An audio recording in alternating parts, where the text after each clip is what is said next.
everybody. We are back here with Pangea, Hermetica's Pangea 2v2 tournament. It's December 14th, and we have a finals on the menu. Nebel, just before we went live, you were telling me that these two teams have played before. Yeah, there's a lot of anticipation for this final. Yeah, we're super pumped for this.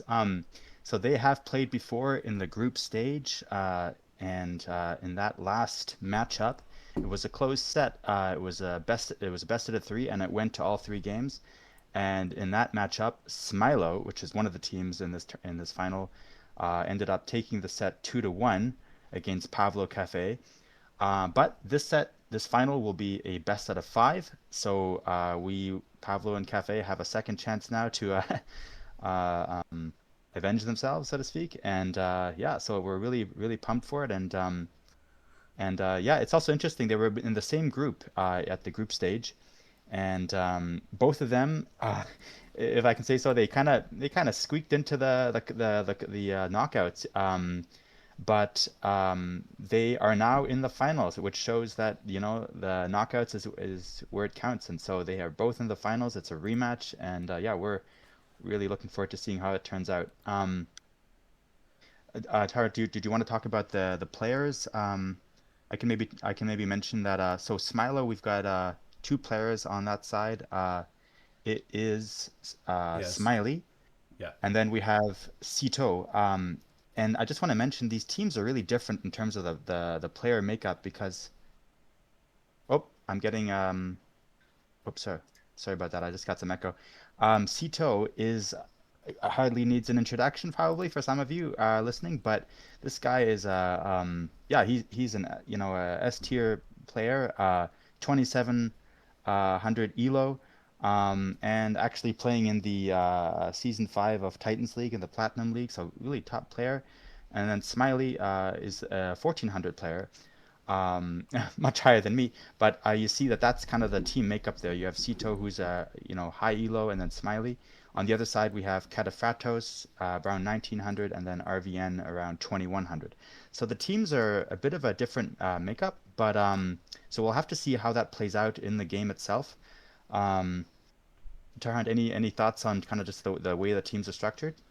Uh, yeah. So I mean, I watched actually casted one of the games of Smilaux, and it actually I don't remember if did I cast the game where these two played. I don't remember, but I remember watching them, and you're absolutely right. It did play out. We saw it was on not Chaos Pit. I think it was on one of those closed maps. It might have been Socotra, where Smiley was tasked with douching another player on the other team, basically, dropping a town center in the Dark Age. Yeah. And her task was basically just to lock down one of the other players, while Sito, massed up an army, and that's how they chose to fight. And it's kind of a way of sort of reaching up into the elo range and doing some damage to a higher rated player. So I don't know if we'll see those kinds of strategies. And of course, like we've got this very asymmetrical situation where there's a big gap in the Smilo team, but not so much in the Pavlova&Café. But as you mentioned, I mean, 1400 that's no slouch. Like that's better than I am as well. So Yeah. yeah, these are Yeah. definitely very high rated. Yeah, that's interesting. I'm really curious to see how how the team functions like that. And yeah, I think we've all been in similar situations where we're either the higher or lower elo player on a 2v2 in a 2v2. And so it's kind of the key is just to see how they play, do the relay race there. By the way, just quick shout out to, and I think you meant just noticed them as well. Welcome to Playing Viking in the chat, and also Sanasol. So glad you guys could join us. Um, and I hope you guys are as pumped as us to see how this rematch plays out. So Okay, I I've see got we've got the the map map draft here questions. pulled Well, up. Yeah. I'll turn it over to you. Yeah, I mean, we're just waiting for. So the players have now. They're getting ready to do their map draft, after which they'll do their Civ draft, and yeah, and then we're into it.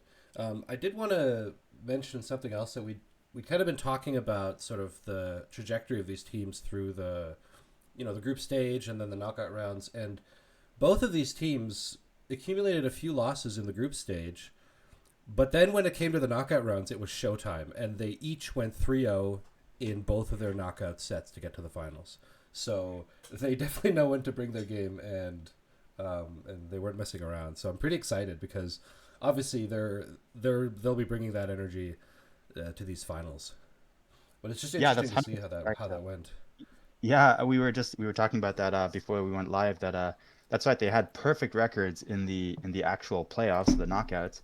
But then and in the group stage, they I mean they didn't play badly at all. But it's they so I think Pavlo and Cafe only had one win, if I'm not mistaken, and then Smilaux had two wins. And you know what? I might have said something. We have to double check that. The actual matchup, I think I said that. Oh no, that's right. Okay, yeah. So Smilaux did win the last matchup. Okay, that's right. So anyway, but they both yeah, that's right. They both only had one or two wins in the group stage, but in the knockouts, perfect 3-0 every time, all the way to the final. One of those teams is going to have that 3-0. Well, at least one will have that 3-0 record broken here in the final. And yeah, we'll just have to see how it if it if we need all five games Yeah, or so. and that's right, folks. It is a best of five, so 3 wins to take it home. Yeah, R2, let's go. I agree. Let's see what we've got in store. I'm actually looking forward to these map picks, just to see what kinds of games we're gonna see. I mean, Smilaux in their previous set opted for those really closed-in maps like Socotra and Chaos Pit and that stuff. Um, and I wonder if the Pavlova and Cafe are going to, I don't know, maybe like ban some of that out, or like what their approach to this is going to be. No, we see an XY bans out Hillfort. Okay. And Graupel, I mean, I don't blame anyone for banning Graupel. it's it's just an awkward map. It's fun, but it's awkward. Things can definitely go Yeah. wrong. Let's just see here. Okay, that's right. It's a bit Hideout got it. banned out. Hill for Yeah. Yeah, hideout banned out from Smilaux. So okay, and then hamburger banned out. Yeah, hamburger actually a pretty decent map, but it's kind of like one of those weird water maps. So um, yeah, some weird oh, metas on that's that right. one. Yeah. So these are the you're right. So we're going through the bans. Okay, so I see it's pretty similar maps. So they're banning Hillfort and Hideout. They seem a bit similar in a certain way.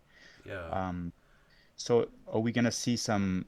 By the way, I was gonna mention this. So I was just looking into some of like Sitau's playing style, and I don't know if we'll see this in the final here, but just based on what he does in the so he just recently played in the King of the Desert 6 tournament, if I'm not mistaken, Mm-hmm. and went all the way to the round of 16 and ended up being up against Viper in that. But he has a very early aggressive play style, if I understand correctly, and just and so we'll have to see how these games turn out in terms of like that aggression early on, which might have worked for both teams, and how does that play out with just the do these games end up being long games, or will it be decided by early castle? We'll just have to see.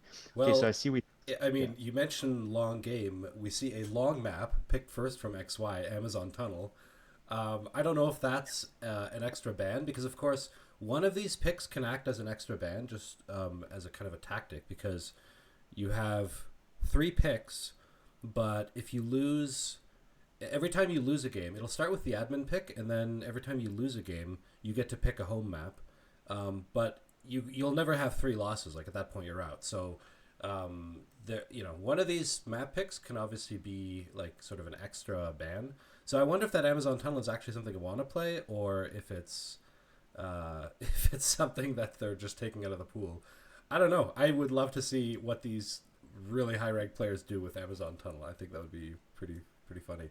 And the Yeah. admin pick is Chaos Pit, so it's going to be starting on Chaos Pit. That's an interesting map, and Yeah, that's the one where there's a ring of trees and no gold in the middle, and you have to chop your way out to Yeah. the gold on the outside. Definitely, Tower Rush City, lots of things that can happen. Players obviously have to like send their vills out to the edge, uh, Right. immediately to start chopping. You know the one, right? Yeah. Um, the I was gonna say that interesting commentary here from people in the chat. Yeah, Amazon Tunnel apparently hasn't been seen in the tournament so far, or I maybe think, it has, but yeah, it was in one of the other brackets. It was, okay, it yeah, was. Okay, it was. yeah. Um, yeah. So yeah, okay, so we have Chaos Pit. So I was gonna say that of these map selections, I mean, it looks like X, Y, they're a bit more, banking on the longer games. I mean, both Amazon Tunnel and Lombardia kind of favor um, Yeah, kind long of long turtling rush a bit. distances for sure. Yeah, Yeah, turtling a bit. We have yeah, kind of shared bases. yeah. Those are my style of maps. So I guess I I'm agree. No, I I love this. And then on the other side we have two nomad maps picked out from Smilaux, right? We have African Clearing and just Nomad. Both Nomad starts, and yeah, so that's interesting. They're definitely aiming to play one of those if they lose. But yeah. uh, let me see if we have. Okay, so we're already almost into the Civ draft. So I'm gonna pull that up now. Okay. Yeah, I was gonna say just very different style of map. Yeah. Um, and one of them, I think, the Smilaux team, a little bit more leaning towards the open aggression, and then the XY giving the indications of kind of turtling more, aiming for the long game. But that's just my uh, just from what I can interpret from the map selection so far. Yeah. Okay, so do we have the Civ picks happening now, or? Yeah, I've pulled them up. Okay, Do you mind carrying it for just a minute? I'll be back in just a moment. yeah, no worries. All right, so. All right, folks, we've got now the Civ picks here. I can see right away we've got a range of bands. But these days there's so many civs to pick from. I don't know if it doesn't mean too much at the moment, but um, we'll have to see how many of these picks. It'll be really interesting to see what the players start with and what civs they kind of keep for later in the series. Um, Obviously, you don't want to leave something too good for the last two games because you can't assume it'll go until there.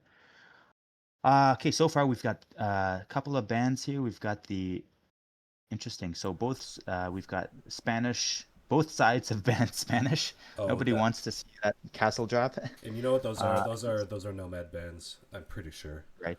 Okay. Yeah. Yeah, fair enough. Fair enough. Nobody wants to Nomad, play against conquistadors on. Spanish. Yeah. That Spanish always has that impact on Nomad games. That's right. And then Mongols and Jurchens. Um, and prior to that, oh yeah, I also see that Sicilians have been banned.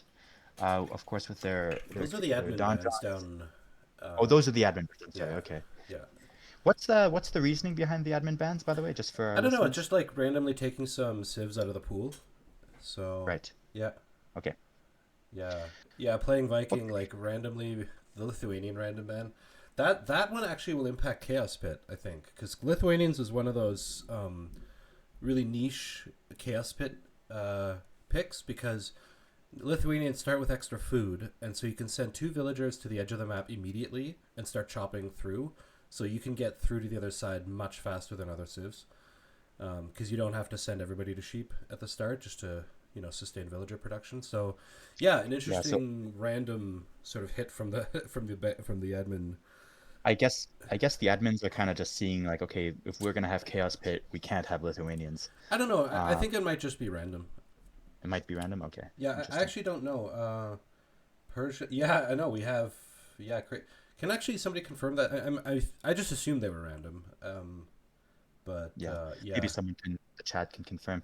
Um, that's true. Yeah, we have Persians randomly getting yeah. taken out, and then yeah, Ways Sicilians.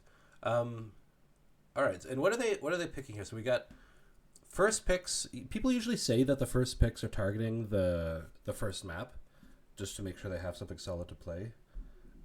Thanks, R2. Yeah, so admin picks are random. Yeah, that's what I thought. Yeah, so we've got Magyar, Britons, Gurjaras. So Bohemian Koreans, like that's some closed map stuff. Huns, Georgians. Yeah, I wonder what they're. I mean, Koreans kind of make sense on Chaos Pit as sort of a tower You know, rushing civ.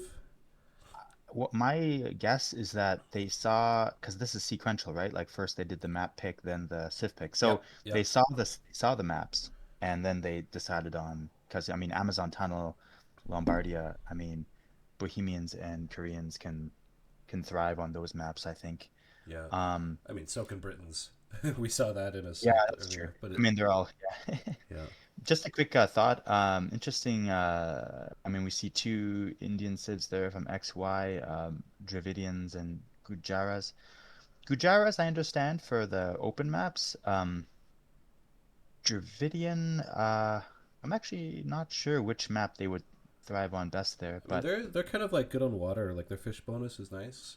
So, okay. but I don't know if we. Yeah, I'm not sure what Dravidians is for. I mean, there was Socotra, I guess. So, wait a minute. It's Do not a you? water map. Yeah, it's not a water map. Yeah, Yeah. there's no fish I on mean, that. there are versions that where you can get to the water, but there's no fish, right? So that's the whole. Okay, But yeah, no, I think the version they're playing is just closed off. right. Mayans obviously very solid. So are Inca, just you know, very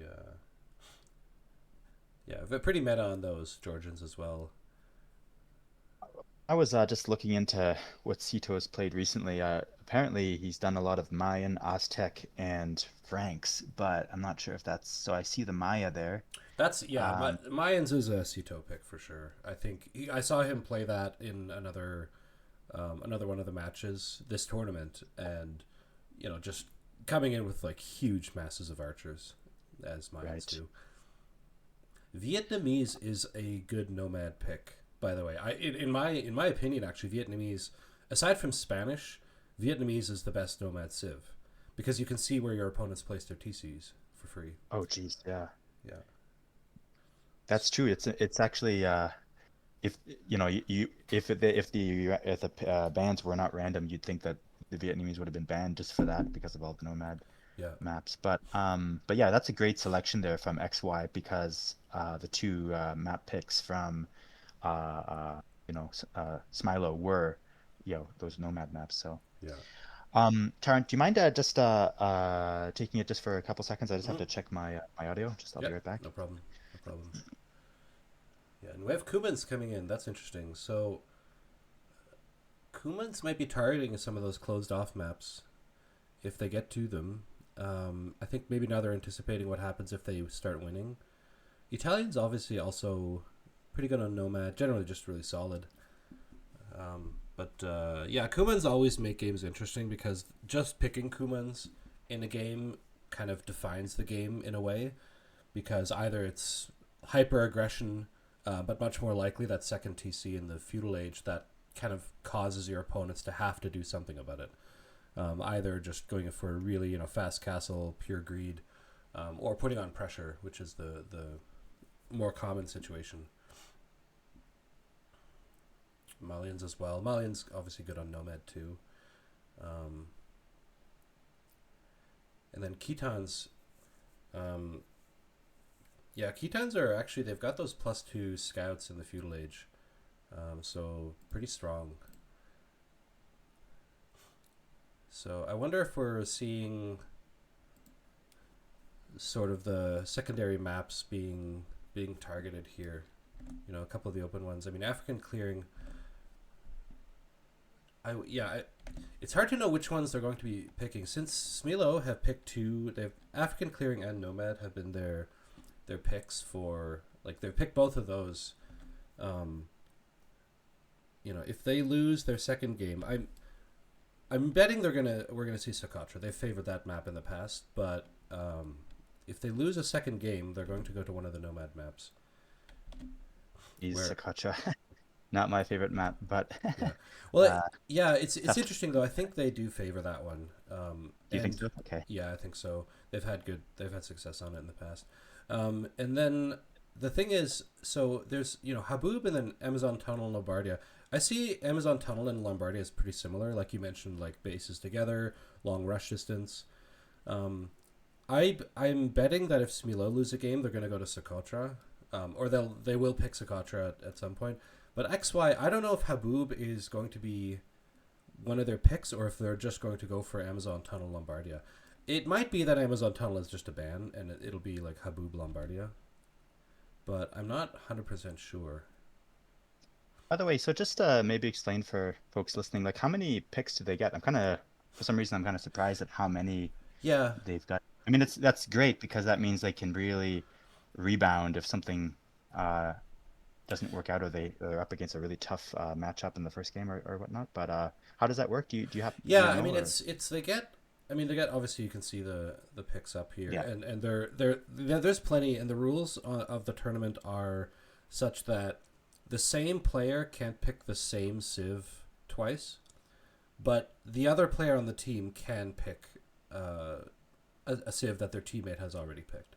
So right? there is actually a lot of flexibility. I mean, so for instance, we could see like only Magyar, Britons, and Gurjaras, and that's it for XY. Like technically, we Yeah, could see that. So it's a bit hard to say with all these civ picks. Like they're kind of just like laying out like a buffet of civs.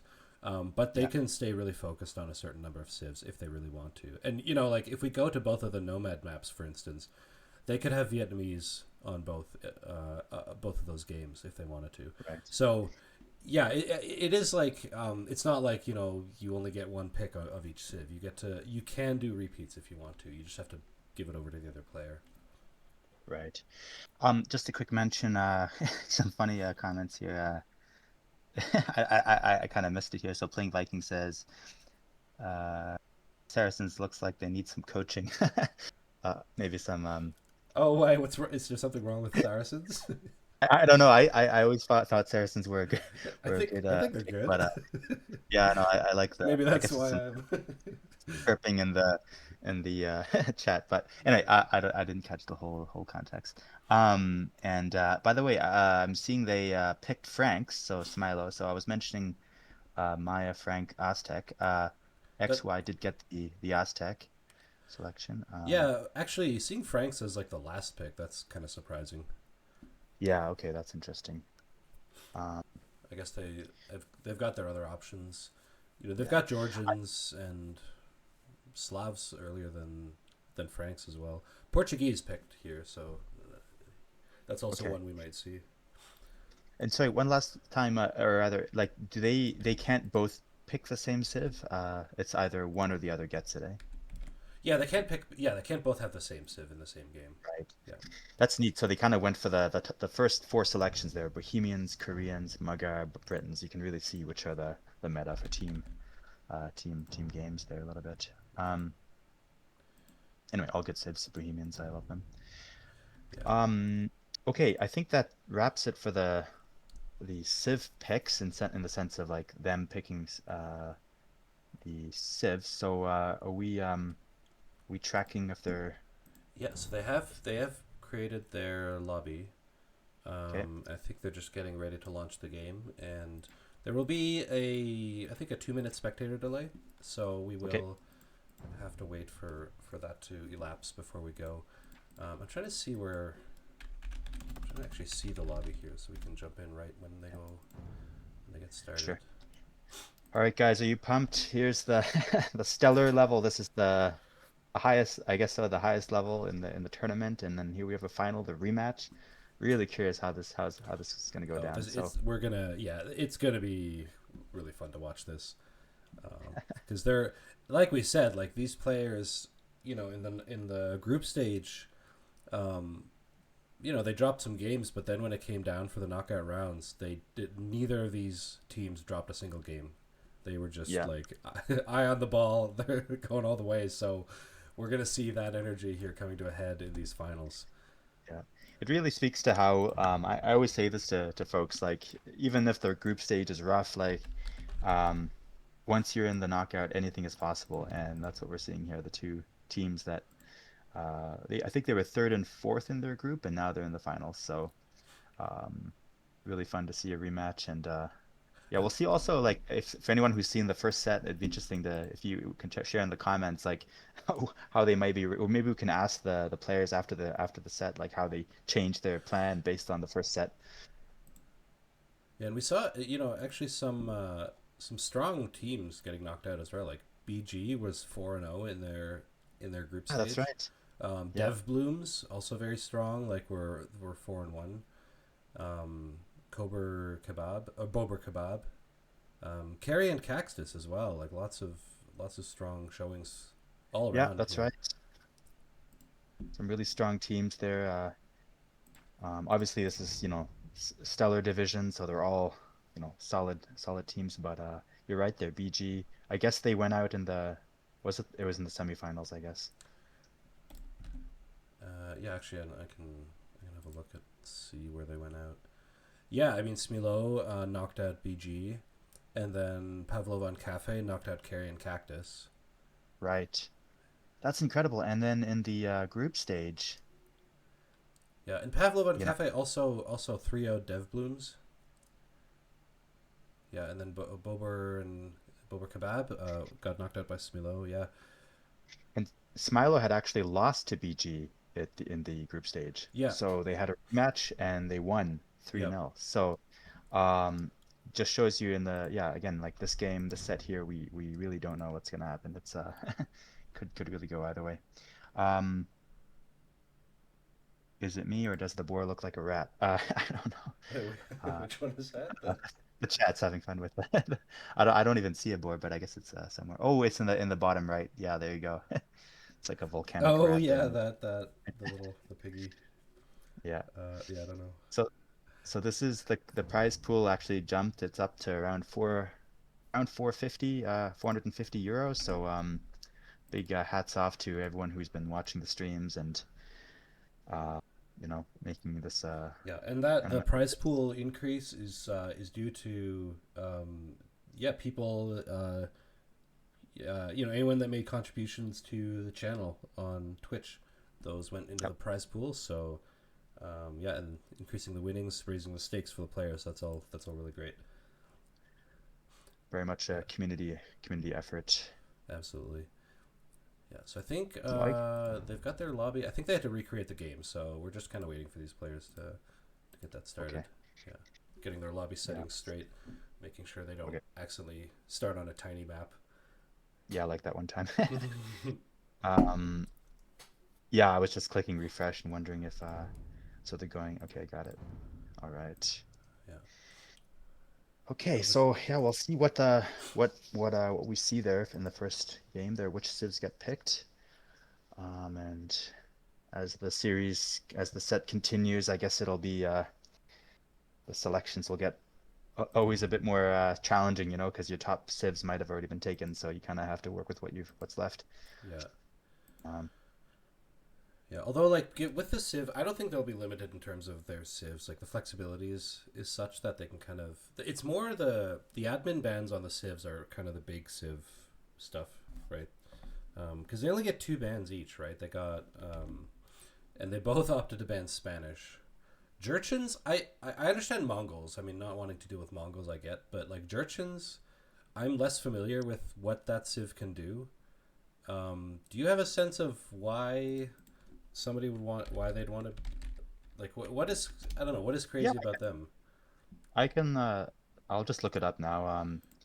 Because we might end up seeing them. I was actually was playing them quite a bit. So they are cavalry and gunpowder, but gunpowder, it's really these elite fire lancers that have really taken the scene by storm.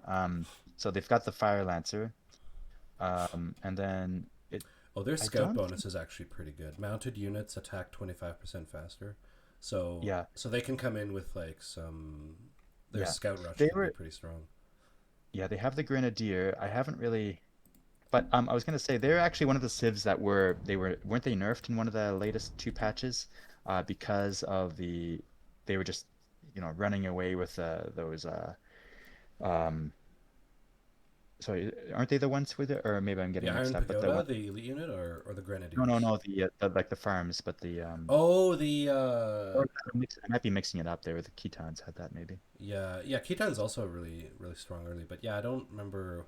I think they did nerf the food income from the what are they called, the pastures or something.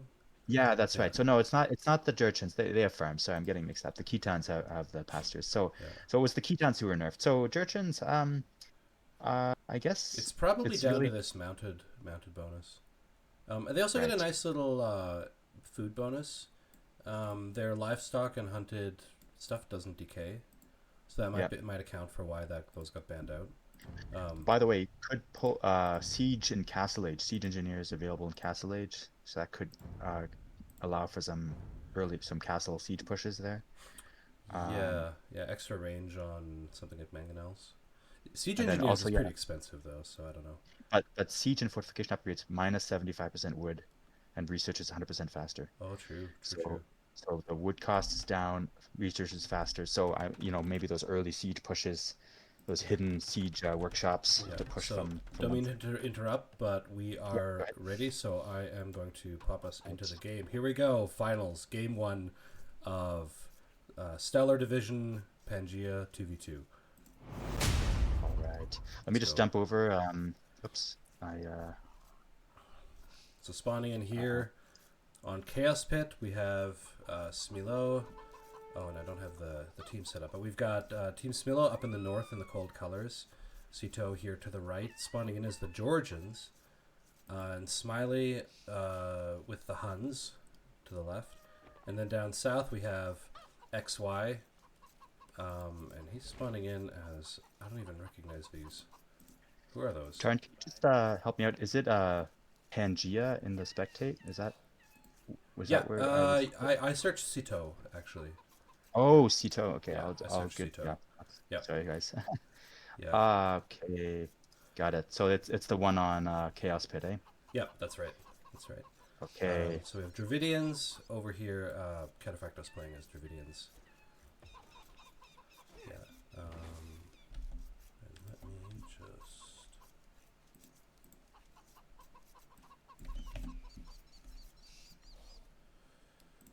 All right, I'm just switching over here to Capture Age. Just bear with me for a second.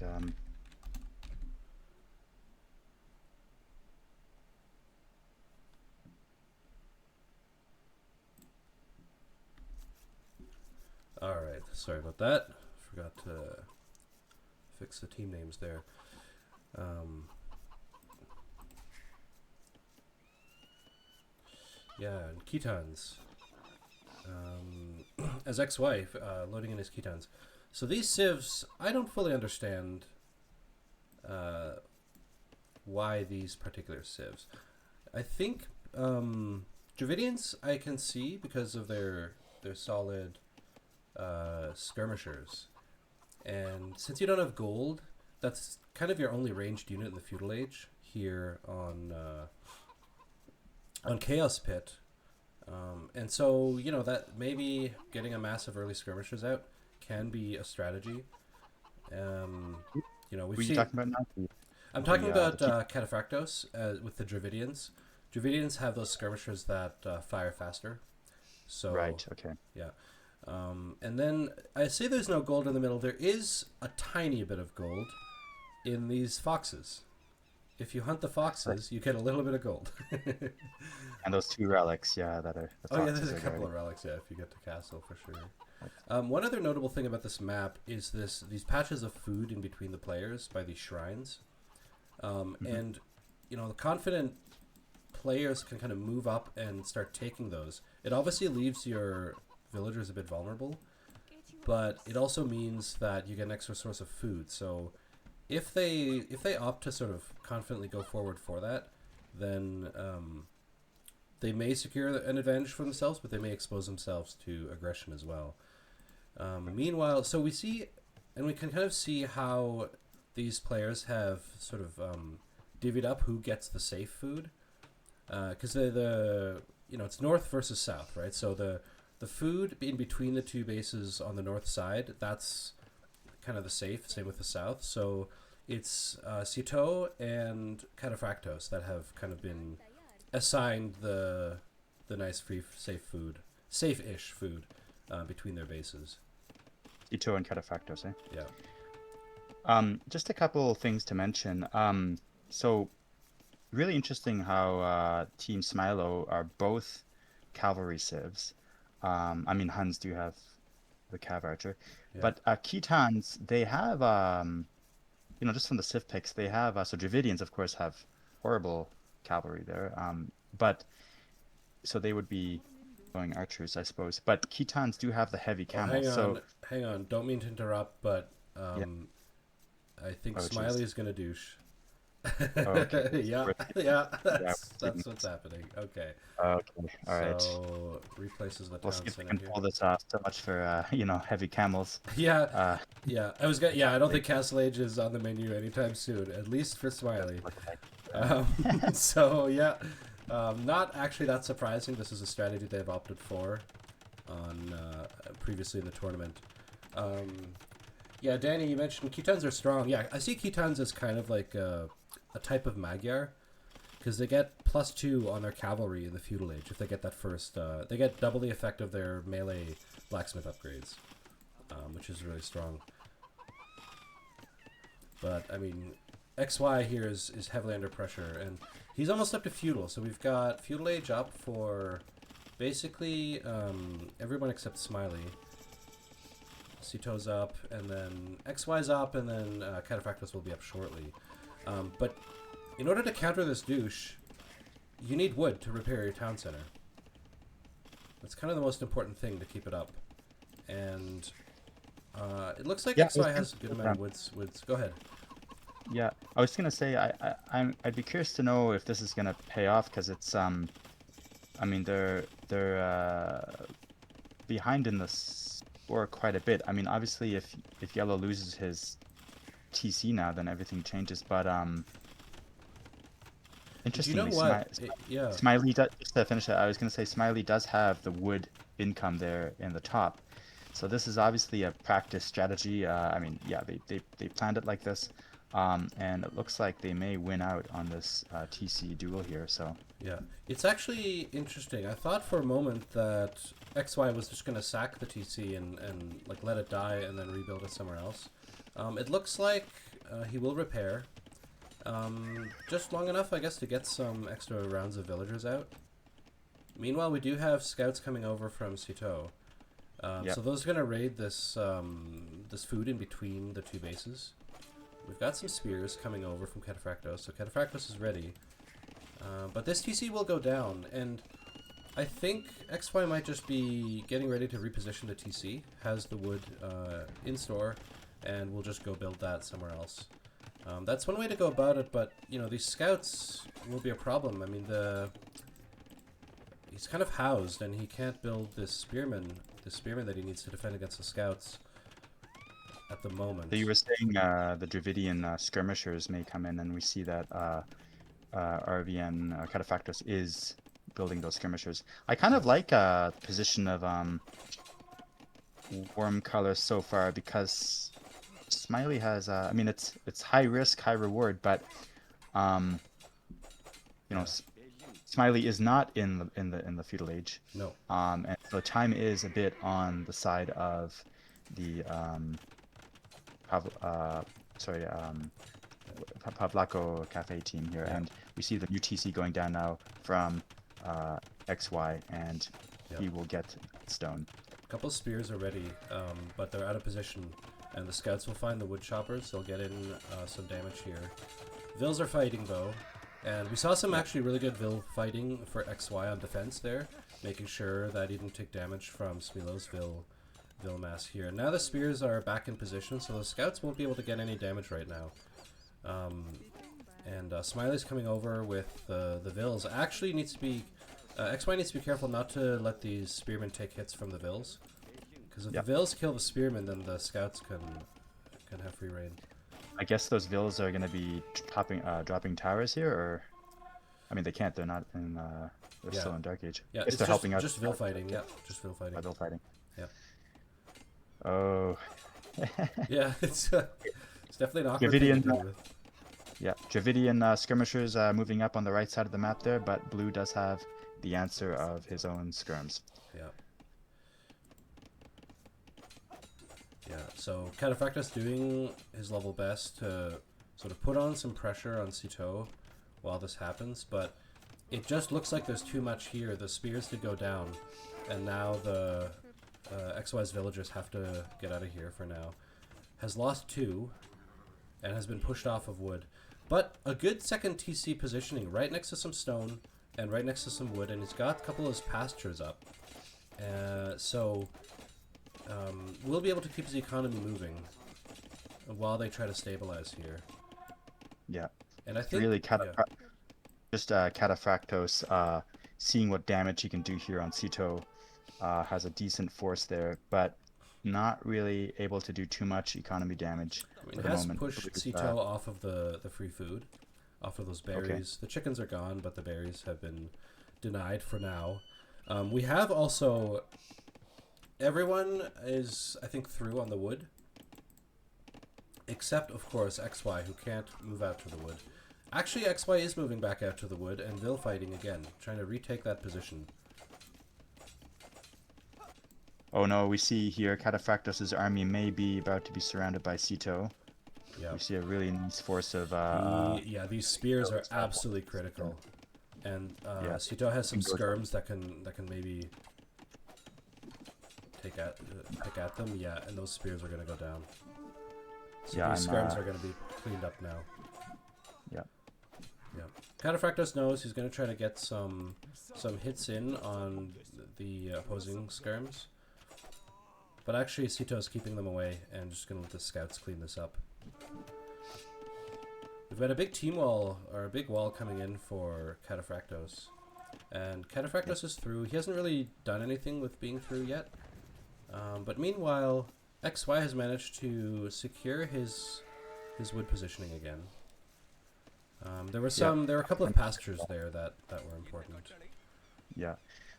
Getting those pastures back is really crucial for keeping his economy moving. So we see, despite all this damage on Team Pavlako, we see that they're not too far in terms of the vill count, only 6 vills behind. So that, Dark Age Drush, it did damage, but hasn't it hasn't run away on them so far. So Pavlako's still in this game. Yeah.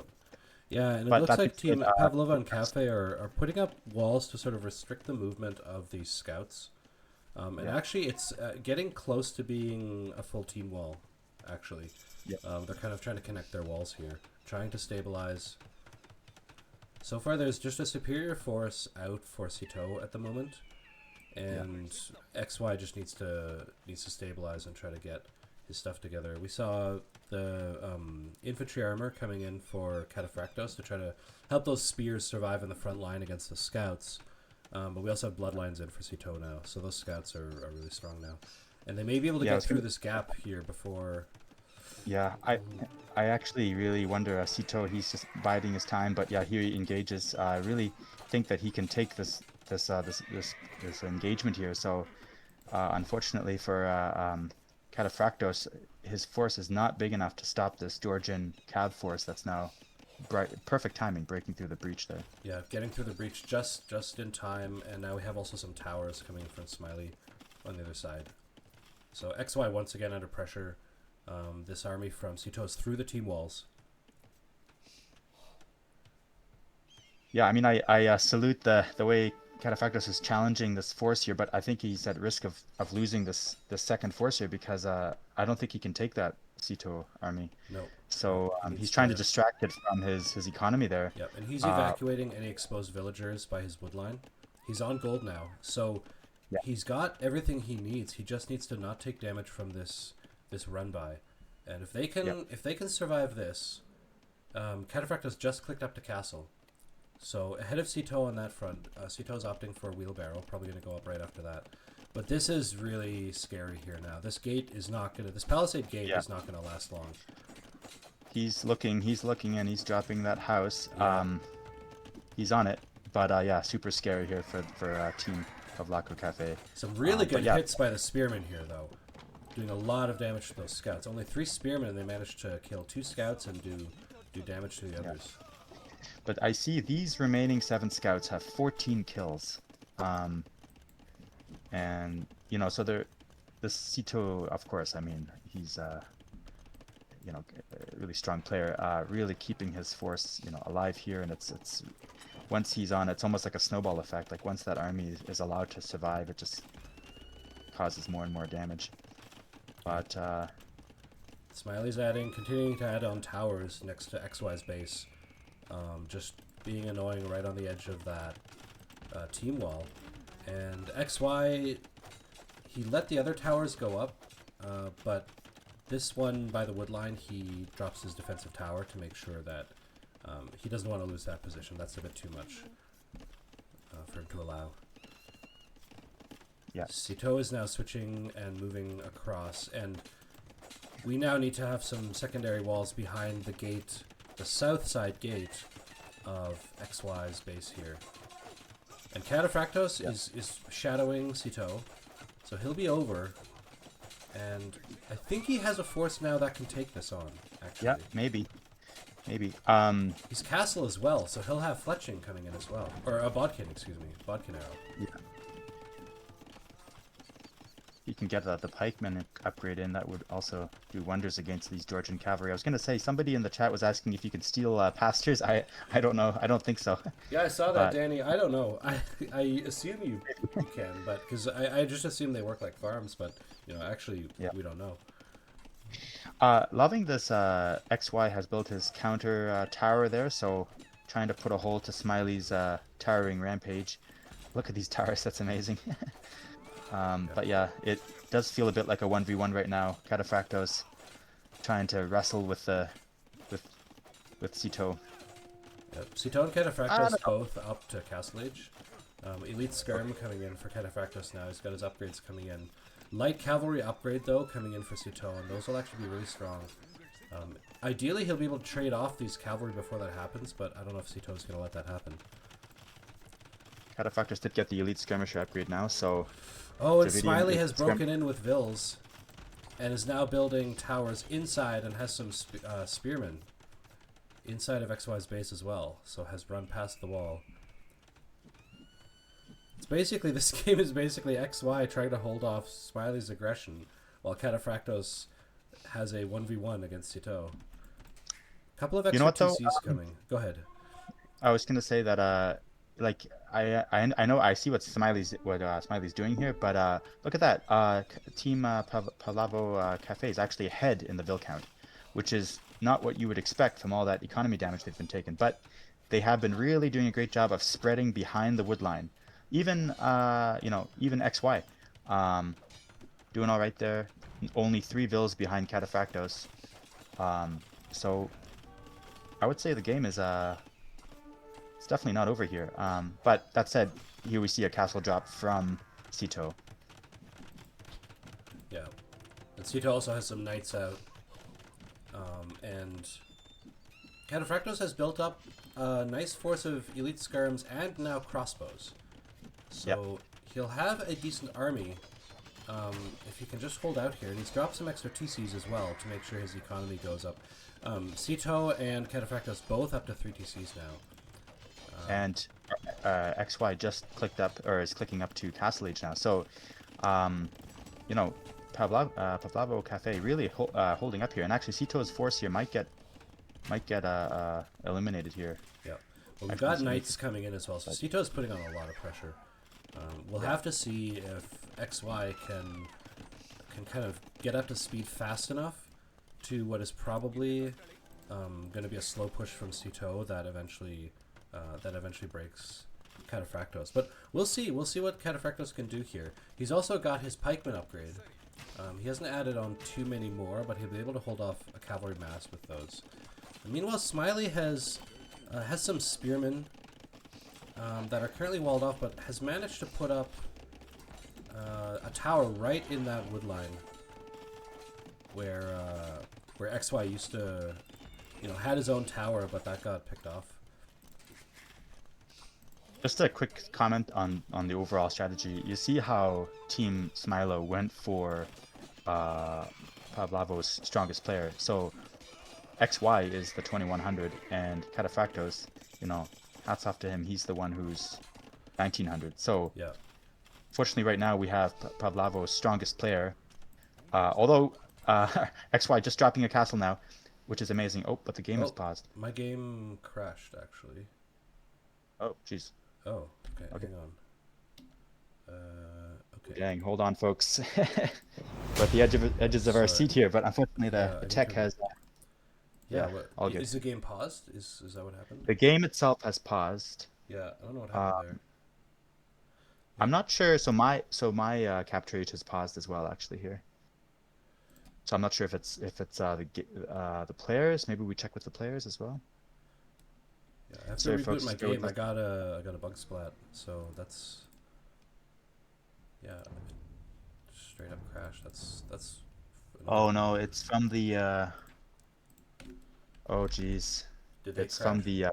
the players themselves. Got a crash as well. Encountered a problem. Okay. All right, folks. Looks like So we we have some technical issues here. So they may be able to restart from a save state. I don't know if that option is there. We'll have to see what yeah, we'll they have to see figure out now. here. Yeah, The plot thickens, folks. Bear with us. yeah. uh, Kataphratos had a yeah, yeah. Oh, we were just we were really just getting. It was that's just coming to a right. head. Was really wanting to see how that was going to go because XY dropping the castle there, kind of a Hail Mary to hold off Smiley's tower advance, and I was just Oh, overall had really XY impressed by just dropped a him. castle? Yeah, XY was just dropping a castle in because XY had XY was of course had no military units all up till the end, but was then dropping a castle and was gonna take out a bunch of Smiley towers in the process, or at least one or two. Yeah. But folks, yeah, just bear with us here. I just got a prompt that the game is over. Yeah, we're hoping we can resuscitate this game. But we might have to get some tech savvy folks to jump in. Yeah, I think Hermetic, we're. Yeah, I think they're gonna rehost. I'm not sure if it's from save. Hopefully they won't have to start over, but we'll see.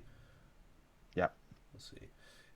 maybe we'll just take a second to thank the all the folks watching here. Hope you guys were enjoying that game before it uh before it paused. So um so I'm just keeping an eye here on the players. Yeah, it looks like we got a rehost.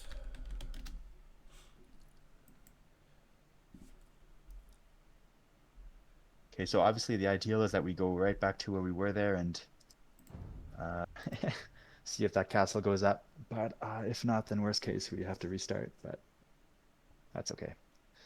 More Age of Empires. Who can complain about that? More chaos pit, no less. More Chaos Pit. More. Yeah. You know, it's Uh, interesting actually because I mean, not that it should be that surprising that that Smiley went for a douche, because that's kind of what they've been opting to go for. Um, and like you said, like Smiley targeted the highest ranked player, just trying to lock him down, and while Sitaux has a 1v1 on the other side, that's kind of what they're opting for, knowing that Sitau's such a strong player. They're hoping Sitaux can win the 1v1 before the douche victim gets back up to speed. The thing is, hopefully they can restore from the end state, because if they can't, then they have to start over. Now they know absolutely what's coming. yeah, that's probably favors the Pavlova&Café team in a way. Although, who knows? Maybe not. By the way, R2 in the chat was saying Sito explained in chat how to restore, so they may have the chance to keep from that point. So hopefully there's a way to restore from that. But the only strange thing is that that error message, so tough, But Yeah, I got the same one that actually one of the players posted. yeah, Kataphratos especially posted it. Yeah. So lobby um, requires. Okay, so they have it. They have it going now. Okay, so let's see. Yeah, they have managed to do that. So can I? Is this spectating with? Is this working here? Here we go. Okay. All right. I'm going to switch over again. Just give me a second here. Okay, I need to. And I think we're back. Are we back? No, unexpected error. What is going on here? I need to restart Capturage. It was working for a second. Sorry, folks. We'll jump into it as soon as we can. Hopefully we don't miss too much. I might be back into it, so hopefully. Is it? There we go. Okay, we're back into it. Okay, right, we're pretty much where we left off. Can you just keep it paused just for a second longer? I'm gonna hang out. You can just catch up to live once. Is it? Did they did it? Yeah. So if you same way we found the game originally, you can go and find it. Yeah. Yeah. I got a thing saying it timed out. But anyway, it's okay. All right, I'll just catch up. Go ahead. Yeah. Yeah. So we have a Kataphratos dropping a defensive castle here, and has a mass to defend himself against these incoming Georgian Manaspa. So far Kataphratos looking good. Able to defend, and yeah, he'll lose the TC, but he has his own castle now to cover. However, on the other side, Smiley is now really pushing XY out of his base, and Sitaux is hovering around with his cavalry. So it may be that XY has to abandon the base that's inside of the ring here on Chaos Pit and move to the outside. But he does have himself established on the outside. He's a TC, he's up in Castle Age, he's got a castle where the gap is. And Kataphratos is now reinforcing him with his own army. And this is a very capable Dravidian army. He's got pikemen and a mix of skirm and a lot of crossbows. But let's see what's happening elsewhere on the map. So we have Sitaux has now built a siege workshop and a fortified church just to the east of where Kataphratos has his economy. So he may be under pressure very soon from a monk siege push.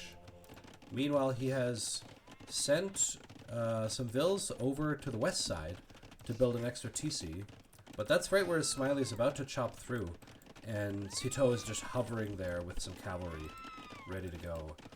Smiley's also up to castle, has some knights out as well, so definitely did not fall behind on the tech timing. And Sitau's through it. Is he going to deny it? No. This town center will go up, but these vills are undefended. So the raids are coming in now, but this castle from XY doing a really good job keeping XY safe right now. He'll be able to garrison his vills. Yeah, I'm having a lot of tech problems here. Sorry, it's not loading for me. Oh, okay. You may have to restart both. I had to restart Age of Empires, and I had to restart Capture Age as well. Yeah, that's unfortunate. Right. Kataphratos has now... I don't know if he spotted this aggression, but he will get a castle up just in the nick of time against this siege monk push. Meanwhile, we have some heavy cavalry coming in for basically for Team Smilaux, both of them, now together on the outside of the ring, trying to do some raids. But meanwhile, Kataphratos has moved over with his army here and is raiding Sitaux, doing his best. This is a slow army. Go ahead, yeah. I was going to say, at the end of the game, we didn't know if it would go to Castle Age, but here we are in Castle Age, and so we might see if these Khitan heavy camels can play a role here against all those cavalry units that I'm seeing. So maybe there's still a chance that this can come in. And we're seeing this transition to a strange state for a Chaos Pit game, for sure.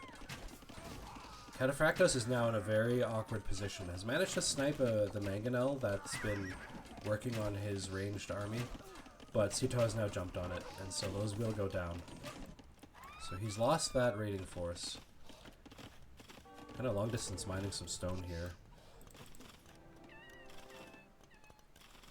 And Team Smilaux is ahead now on vills by about 30, and they've got some knights and manaspas in the back of their economy, so their economy can still work, but they can't sort of spread out into this area in between them. They're just being harassed there right now. Some farmers getting harassed here as well. And Smiley's now coming in, dropping a TC kind of forward. In the spirit of the douche, just dropping another TC right in sort of between XY's base and Kataphratos' extra TC there on the west side. And Smilaux so Smiley's booming up. Actually, they're both booming up hard. Look, we've got Sitaux with 5 TC and Smiley going up to 4.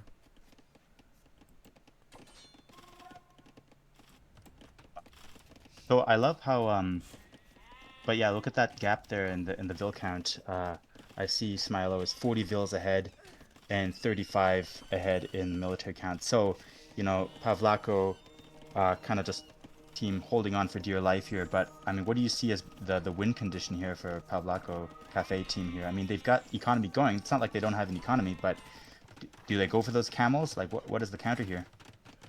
I mean, I think they need to think about raiding their opponents. I know it's hard when you're under this much pressure, but like they need to do something because they're hemorrhaging villagers and they're falling behind. We've got a nice. We had some no conversions coming in, so Kataphratos trying to defend with monks, but now getting raided really hard. And there's not enough room for the villagers, so the villagers are going to start getting killed off. We have some pikes on defense, but it really looks, yeah, we have a GG call. Yeah, they just, all of a sudden, they just were overrun. And I really think I understand Kataphratos trying to go on the offensive, but with that really, I think that, skirmisher crossbow army with a couple of pikes, that's the kind of army that's best on defense. It can't do nearly as, it's just so slow. The villagers can just stay out of their way until there's a mass to kill them if they go on the offense. So, yeah, I think they felt like they had to do something, but it also spelled the end because then that defensive force from Kataphratos that was keeping them safe for so long went down. Yeah, GG, well played. I think that part of the thing is of course the Pavlako team was on the defensive the whole for most of the game, did a heroic effort there to try to kind of turn it around, but I guess to the counter to that heavy heavy cavalry force there. I mean, I'm not sure. I saw some step lancers there from I guess it was from Kataphratos. I I would have opted for the camels. You mean from my from XY? That's right. Sorry, yeah, that's what I meant. Yeah, okay. I guess that's right. So XY maybe that's right. So what am I talking about? Dravidians can't build camels. But yeah, maybe that's what could have been a bit of a counter, but obviously XY was on the back foot for most of the game, so it's really hard to get that out. Yeah. Honestly, just a really solid game from Team Smilaux. They had a game plan, they went for it, and just kept up the pressure. They didn't just, even if they didn't, they maybe could have had more damage possibly, but it's they just kept up the pressure, and unfortunately for Team Pavlako, they didn't have a chance to get back into it. Although hats off that it went all the way to Castle Age after such a heavy pressure in the early phase. Let's just see Absolutely. what the chat is saying here. Okay, yeah, heavy strat. Yeah, from Danny Shari. Exactly, we agree. It's hard to counter that. Yeah, I mean they Um, just found all the gaps, like Smiley yeah, doing such a great job with the pressure, just keeping XY always under pressure. Like even when it looked like it was walled off, found a way in to make a tower, and then when there was a defensive tower, found a way of taking that down. Then slipped through and built a town center, and then both of them managed to get some knights to go join Sitaux and deny that middle space in between the bases. Just constantly raiding and causing problems. And meanwhile, they themselves, I mean, I'm just looking at the other side. Smiley and Sitaux have managed to wall off kind of the rings, and there actually was not. There was a way through Sitau's base to run through, but that's about it, and that's kind of a long way to get there. yeah. I was gonna ask, was this? I assume this was a Team Smilaux map selection. No, well, this was the admin pick, right? Oh, this was the admin pick. Oh, it starts off with the admin pick. Okay, got it. Because it really played into I mean, Smilaux really, they just had such a, Yeah, I think they love great, this. great They were strategy. really happy They with this loved it. admin Yeah. pick for sure. I Yeah, agree. jeez. Yeah. So guys, the onus really now is on Team Pavlako, and I think they've got it in them to do it. Is to just, okay, rough game one, but you just shake it off. a different map is a completely different, or not a completely, but it's a very different game. If the next game is Amazon Tunnel or Lombardia, we might end up seeing a very different situation. So we'll have to just keep our eyes on that.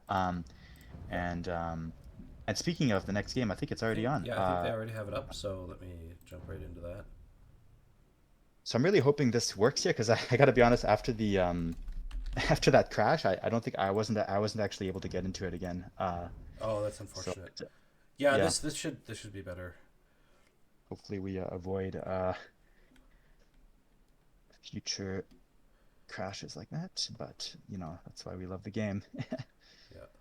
since 1999. Okay, All right, and man. we're into it. Okay, so let me just switch over. So here we go. Game two of the finals in the Stellar Division between Team Pavlova&Café and Smilaux. And we're on Lombardia. Yep, one of my favorite maps, and I love it. It's yeah. I mean, I guess I'll quickly Yeah. mention Can you just Pavlavo. We take it start for a on minute? I'll be back in a sec. sure. All right, guys, welcome to. Oh no, we have another game paused. I hope that's not another crash. But I was gonna say, Team Pavlavo Cafe are in the south of the map at the bottom, and they had here Saracens and Gujaras, and then Sitaux and Smiley in the top with Franks and Portuguese. All right, please bear with us. We just have to go check if there's any kind of issue here. Uh,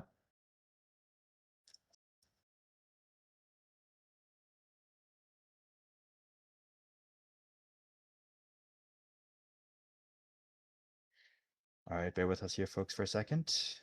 What happened? Are we on a tiny map? No, it's well, the game is paused. It could be that. It seemed a bit small for me, but it is a 2v2, so Yeah, we'll see what. yeah, maybe check out the Game chat pause, all there. good. Yeah, I think maybe they just need. Yeah, I'm not sure. Somebody in the chat keeps saying yeah, like it's definitely the final, not quarterfinal. I Oh don't yeah, know if yeah. any. Sorry about that. Yeah, let Did you say me. that? Yeah, It's definitely the final. that's Yeah, finals. whoops. Okay, sorry. Small, Sorry, small tech glitch. folks. Yeah, yeah, that's right. That's right. Finals. Thank It you. is the Thank you for finals. that correction. Yeah. Thank you, Hermetica.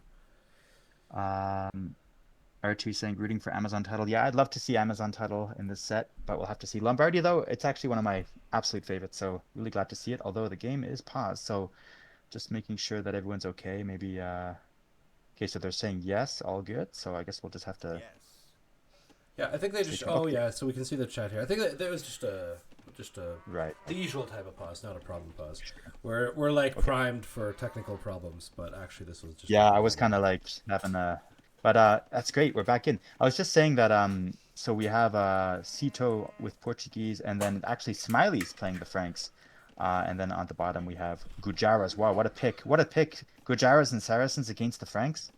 Uh, Wow. Yeah, that's. that could be Pavlavo Cafe's chance to rebound here in game two. From my where I'm sitting in my little armchair here, it seems like a great pick. I think they've got a real chance there, but mix up the Portuguese in there, and of course the situation changes. So we'll have to see how those teams react with those Civ picks. Yeah. Tarhan, what do you like? What are your reactions? Yeah, I think these are really strong picks. Saracens, they struggle a bit because they don't have an early economy bonus unless you count the market shenanigans. But if they can get rolling, if they can get themselves up to Castle Age, they are very strong. They do have some kind of niche options with like archer aggression and stuff like that.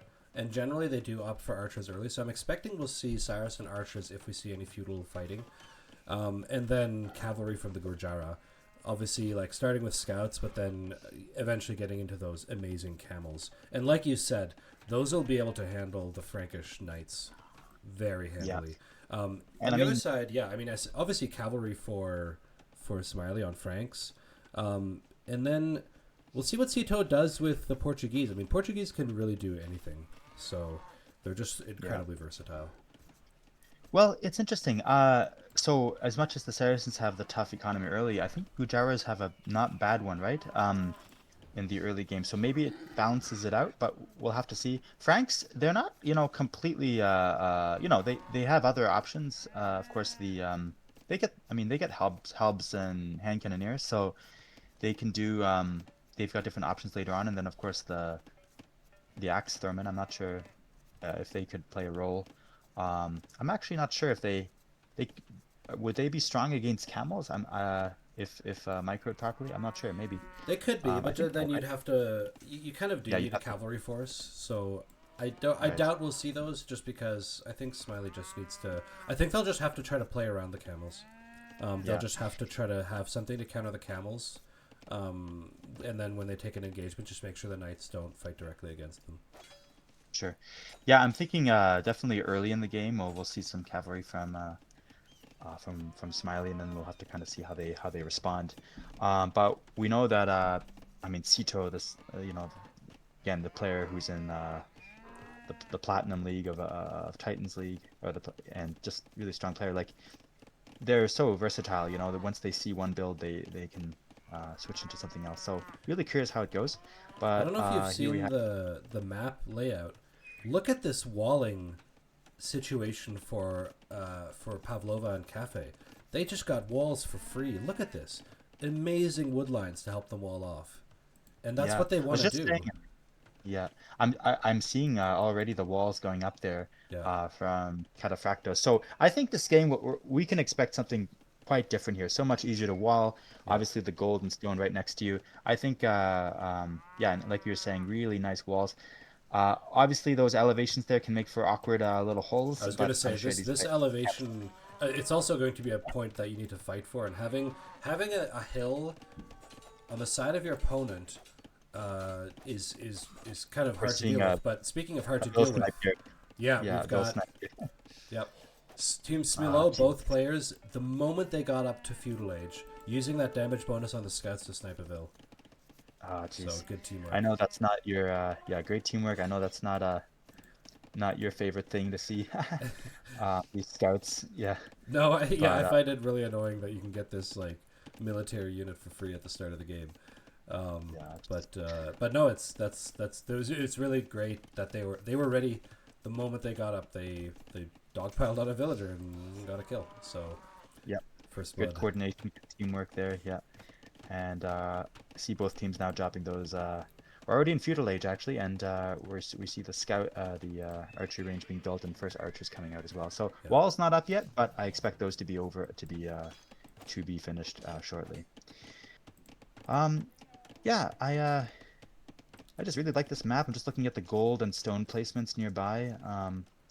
Seems more or less I think the only pretty equal. weakness in the map of Pavlova&Café is this east side in front of XY. This both stone and gold here on this really awkward hill. That's going to be really annoying. I mean, does Yeah, XY does have a back gold he can go to if he needs to, but yeah, and Kataphratos has some nice gold, so they'll be okay at first, and they've walled off completely now. It's just really annoying that that stuff is forward like that. So they yeah. will need to. You, They cannot cede map control. If they just give up the map, that stuff will get pressured. They'll run out of like the back gold, and then they'll be in trouble. We have team walls yeah. coming in for Smilaux. Go ahead. Sorry, you were gonna say something.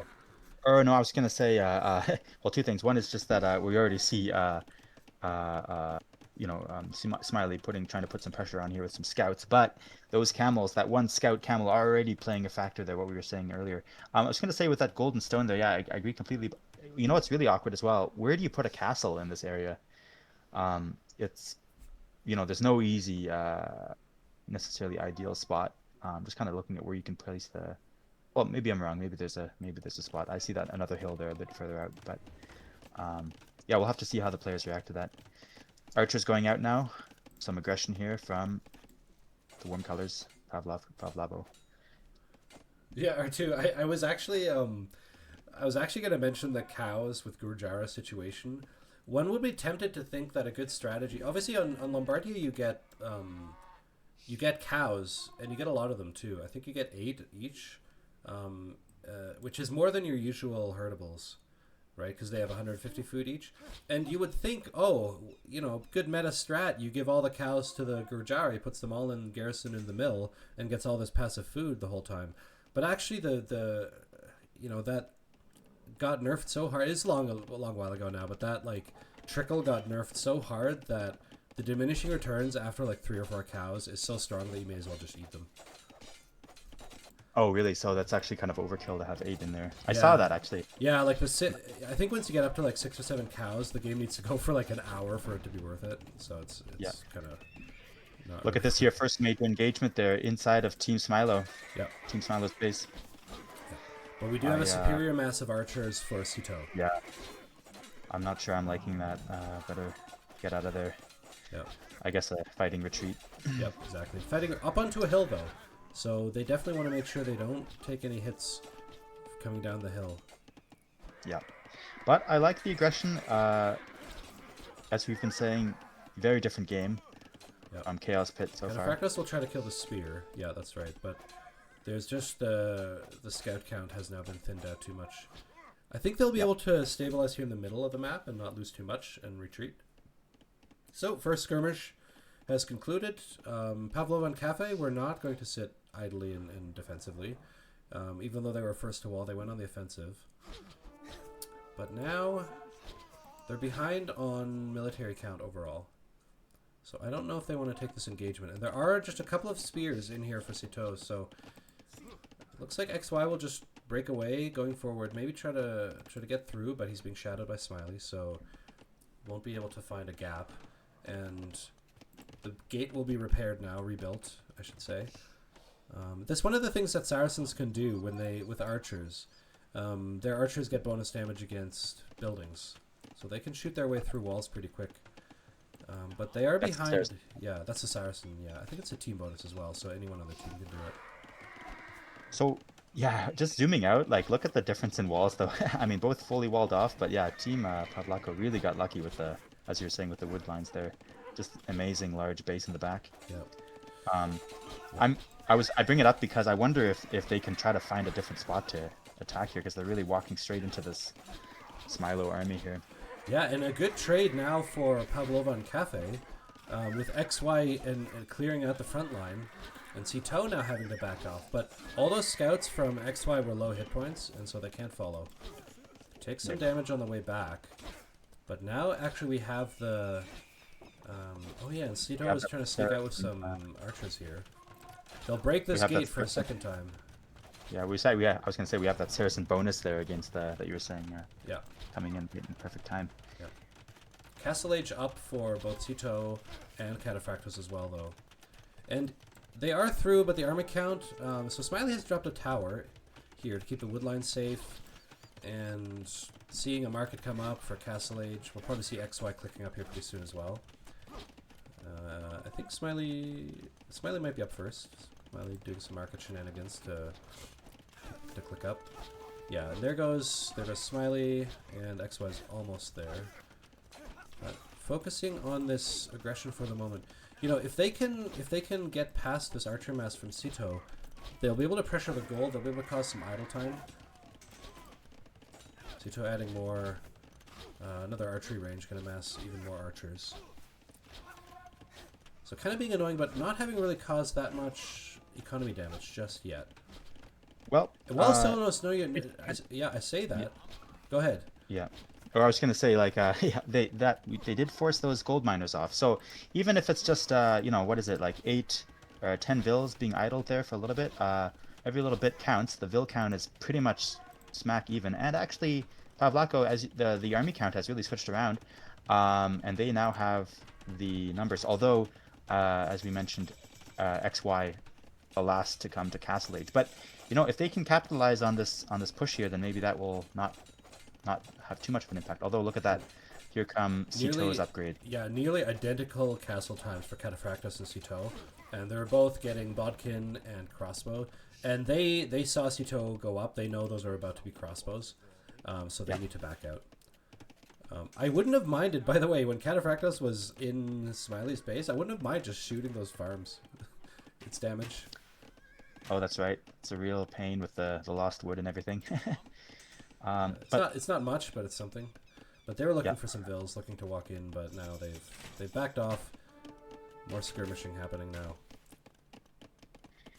So which I mean, we're gonna see some siege from both sides here. I'm looking for like the first siege workshop to drop. But does either Civ have like an advantage there? Do you think? Between Saracens and Portuguese? I mean, Portuguese get cheaper archers, right? Like the gold discount, so that's nice to have. Saracens, not really. They just kind of have vanilla archers. Saracens are really, their strength is in their versatility down the road. Like obviously they can also make, camels and, Yeah. they can, they have cav archers, they basically have everything. Good siege, good monks, good all kinds of stuff.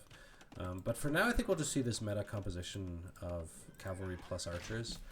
We have the first knights from Smilaux. For a while, it was just Sitaux kind of holding the line. Now Smiley's got some of those Frankish knights. And I love this mic ring here. Look at those. Look at the way they're. Yeah, look at this.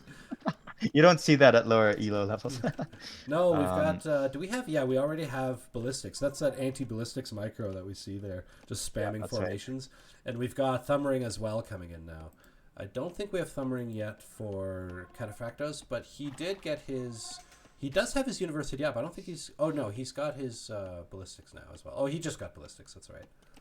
Yeah. I'm going to say, I mean, it's probably good news for the Pavlova&Café team that we're seeing knights come out, because, I mean, that's... they're kind of playing right into their hands, I guess. But they just need them right now, eh?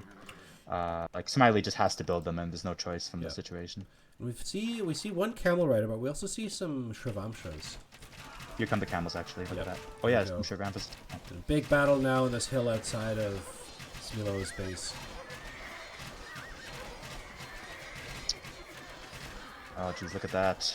Sitaux having to carry his team here a little bit, because... I don't know, though. You say that, but Smiley managed to get some knights onto the archers. You're right. Yeah. You're right. Sorry, I have to eat my words. I didn't see them. I thought that all of the knights went down. Yep. Managed to get Smiley managed to get a good positioning on those knights, and they'll chew at those crossbows. And now look it's though just... what he's done.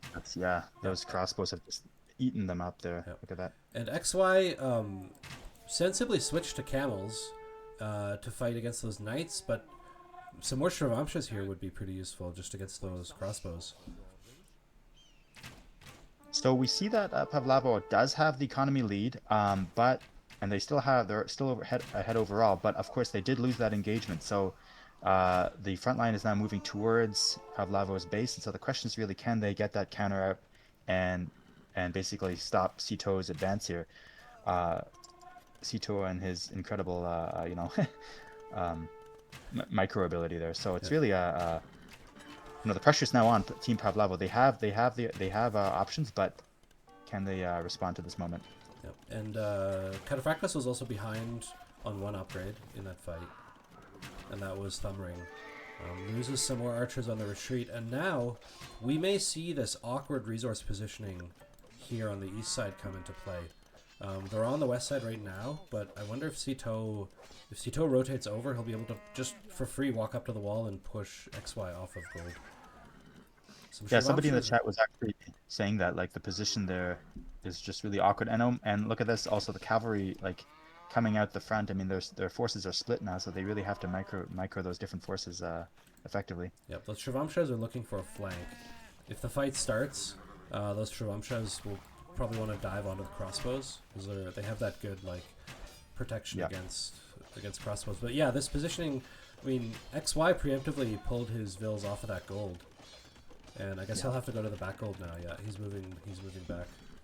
But they're through. This is tough. It's just a really awful position here. I'm not seeing any siege workshops going down, and obviously there's no. I mean, from Team Pavlova, I actually see Sitaux dropping a siege workshop there on the hill, but also no stone in. So there's no castle drops coming and no siege coming on the way. So they've really got to win with what they have right now. And they kind of got caught macroing up here. They went up to some extra TCs and getting some extra vills. I wonder if that eco will kick in time to hold off this mass. They've got the camels to deal with the cavalry from the Franks, but they have to deal with this crossbow mass from Sitaux. Yeah.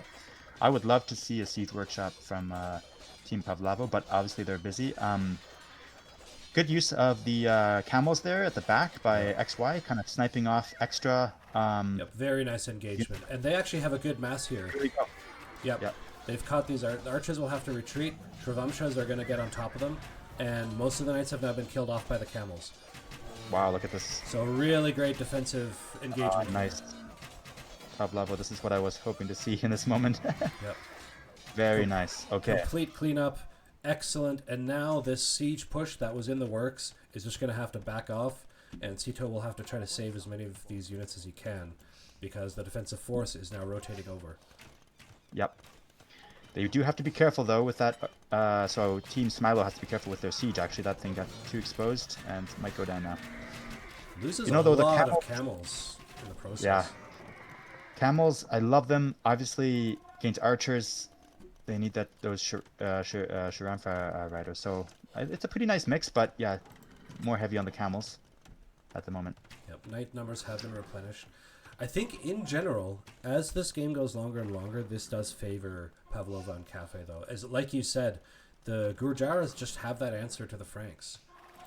And they also have a nice, usually the camel player has to mix in knights with the camels just so that the ranged mass doesn't completely chew them up. Shrivamshas are an even better substitute to mix in with the camels. So that look at this here.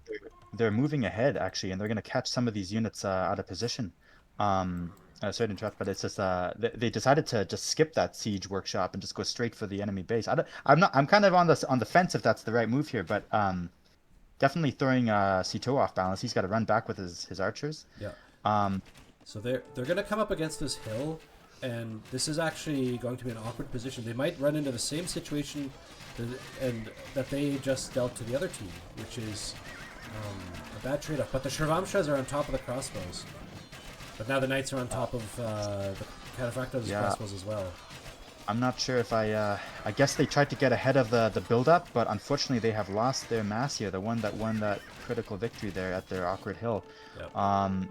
So unfortunately for Team Pavlova, I didn't know. I was kind of surprised by that move. I thought they would try to eliminate that siege workshop, but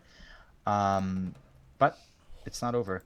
I like that response from Pavlova when they did that surround earlier, but it's tricky getting your force out of position. They got their own force just got out of position now, and now the thing is this is the thing about losing map control.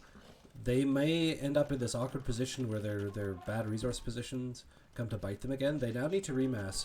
To help them out, though, they are 50 vils ahead. Their extra eco has managed to... It's now at the point where it's starting to pay off. So they just need to take good engagements going forward, and they may be able to do this. We see that castle job. What was I saying earlier? That there's no easy place to put a castle? Was I ever wrong? Did I put that castle on the right? Oh, so yeah, that's... For some reason, I thought that wasn't. I didn't think you could place it, but it turns out they can. So yeah, I think you're right. I saw that number, 197 vils. I thought, holy, is that? What am I looking at there? But yeah, that's right. 50 vils ahead. Kataphratos and Smilaux, Sitaux. Kataphratos and Sitaux, both the archer players are now up to imp, and that's so important that they, getting those upgrades on the archers is so important, and they're both up almost exactly at the same time, just like they were up to Castle Age. He's going to try to dive in on these mangonels. Yep. Not going to find the opening. Smiley's running spot. Got to be careful with the archer mass there. From Kataphratos. Oh, guys, I hope you're all enjoying this game. What a matchup here on Lombardia. It looks very close. The score switched several times already, and we'll just have to see where it goes from here in Imperial Age. Really great back and forth. And we see that Castle Age unique tech coming in for XY to make all their... I think that's the one that reduces the food cost of all military units. So Team Pavlova&Café is cooking. They just need to survive this push here. Mangonels are in. Got to be so careful with those archers. But they own defensive siege workshop, now taking pop shots at Sitau's crossbows. That's what I wanted to see earlier a bit. Loving those siege workshops there from Team Pavlavo. And camels coming in from the other side. Yeah. If we're lucky, we might. Well, yeah. Team Pavlo, they've got something going here. It's a tough position though, you know, like they don't want to delete their own buildings, but they kind of sometimes find themselves caught on the wrong side of the archer snipe. So. Yep, a lot has been traded off now. Front lines kind of have been reset. But Smiley's mass is good. Sitaux's catching some reinforcing camels. But like you said, that castle was so essential. Such an important castle. Oh, I love it. Look at that. And look at this. Yeah, they need... Kataphratos building another castle forward next to that siege workshop. Yep. Trying to secure this position. There's 2 extra gold mines there. That's so important. Securing some resources for the next phase of this game here. So I will say, I like this movement here from the forest. I was keeping an eye on how Sitaux would react to that castle on that hill, but amazing move here. I just hope to see XY nearby to make sure, because Sitaux still has the larger archer force, 58 archers versus 29 from Kataphratos. So great castle placements, but you know, got to be aware of that archer mass. And this eco difference is just massive at this point. I mean, look at XY. XY is now adding loads of farms, and he has a discount on food of all his military units. So XY is ready to just pump units now. Yep. Yeah, if you look at how many resources every player is carrying, it's almost nothing. Both sides just really efficiently using these kind of small econ bonuses really pay dividends right now. Seeing that both Kataphratos and XY have extra stone, so we might see some more castles being dropped. Oh yeah, that's right. Lots of stone there. Yeah, so they are going to inch out of their base, dropping castles as they go, securing resources for themselves. And meanwhile, we have a raid now, yeah, from XY, killing a bunch of vills and pushing Sitaux off of gold. So they themselves do not have safe resources. That vill difference only getting bigger now. Yep, catching some reinforcements as well. Yeah. These arbalists will clear up these camels though, so he needs to not stay too long. Yeah, he needs to be careful. Yeah. I like that Frankish castle there from Smiley on that hill, but all these knights, you know, that's a tough matchup against those camels. I mean, obviously the arbalesters are there, but you know, microing there's more. I think it's more micro intensive for the Team Smilaux, just having to target those camels. And it looks like we have the beginnings of a hussar mass. But Sitaux has found a moment here with some bombard cannons to take down a TC and is walking in on this really tightly packed economy. So Pavlova&Café need to be very careful here. They do have a mass to fight this, but I think they want to wait for Imperial upgrades. It's 30 seconds away for XY. And XY really wants those Imperial Age, especially the cavalry armor upgrades, so they can survive these armors. And also, you know, they have to be careful as well because their armies are split. You know, we see that force on the right, but and the force on the left, but the armies are relatively spread out. So if Team Smilaux takes advantage of that and fights the army on the left now, they could, you know, basically run away with this breakthrough possibly. So yeah, and actually teams sorry, I keep mixing up the name. Pavlova&Café has fallen behind now. So it's they have the economy lead still, but that army on the right needs to. They are waiting for this moment. Elite Shravamsha coming in, plate barding armor, heavy camo. Oh yeah, look at that. They are waiting for the moment when those upgrades finish, and then they are going to collapse. And it'll be do or die because they need to stop this force.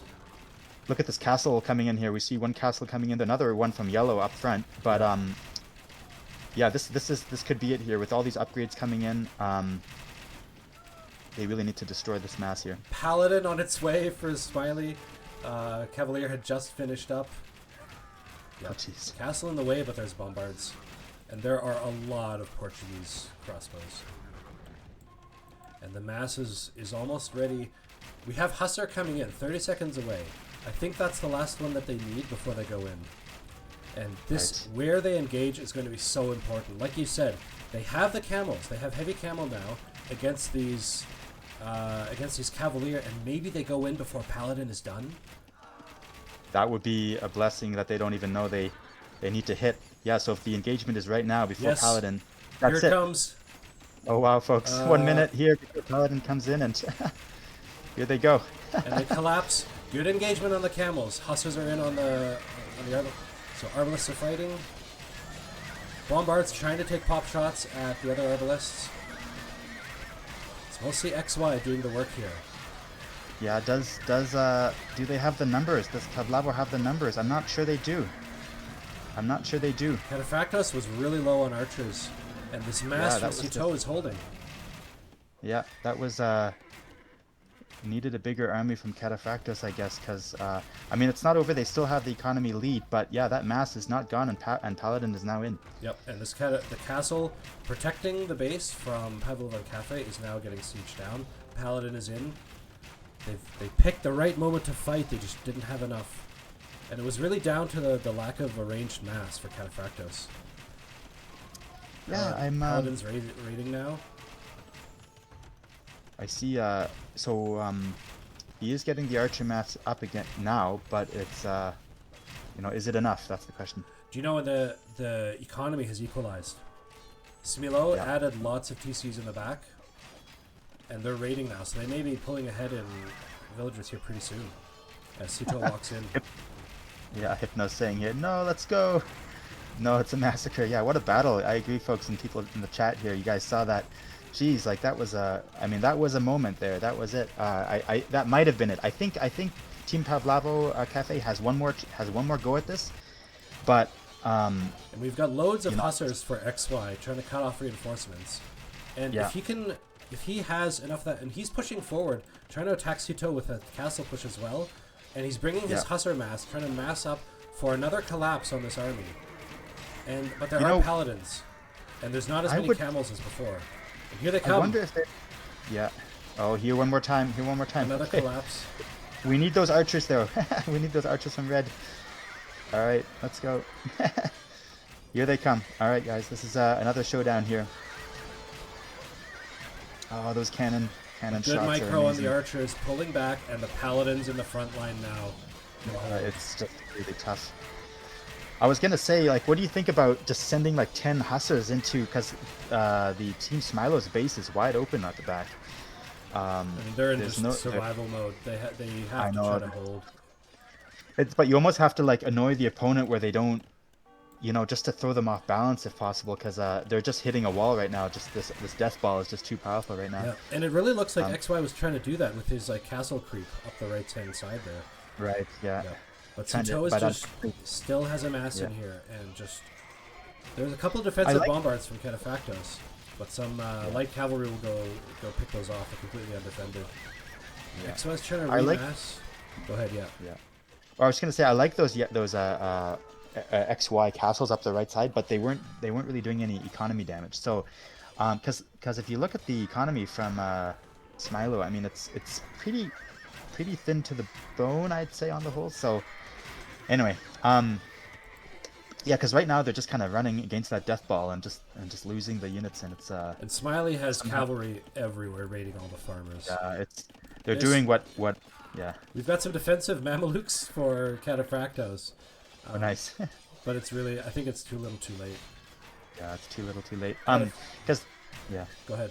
They have a little bit of space on the right, so they could technically rebuild. But look at that, they're now like Kataphratos is now split off from XY. So getting a critical mass like they did before is just so much harder now.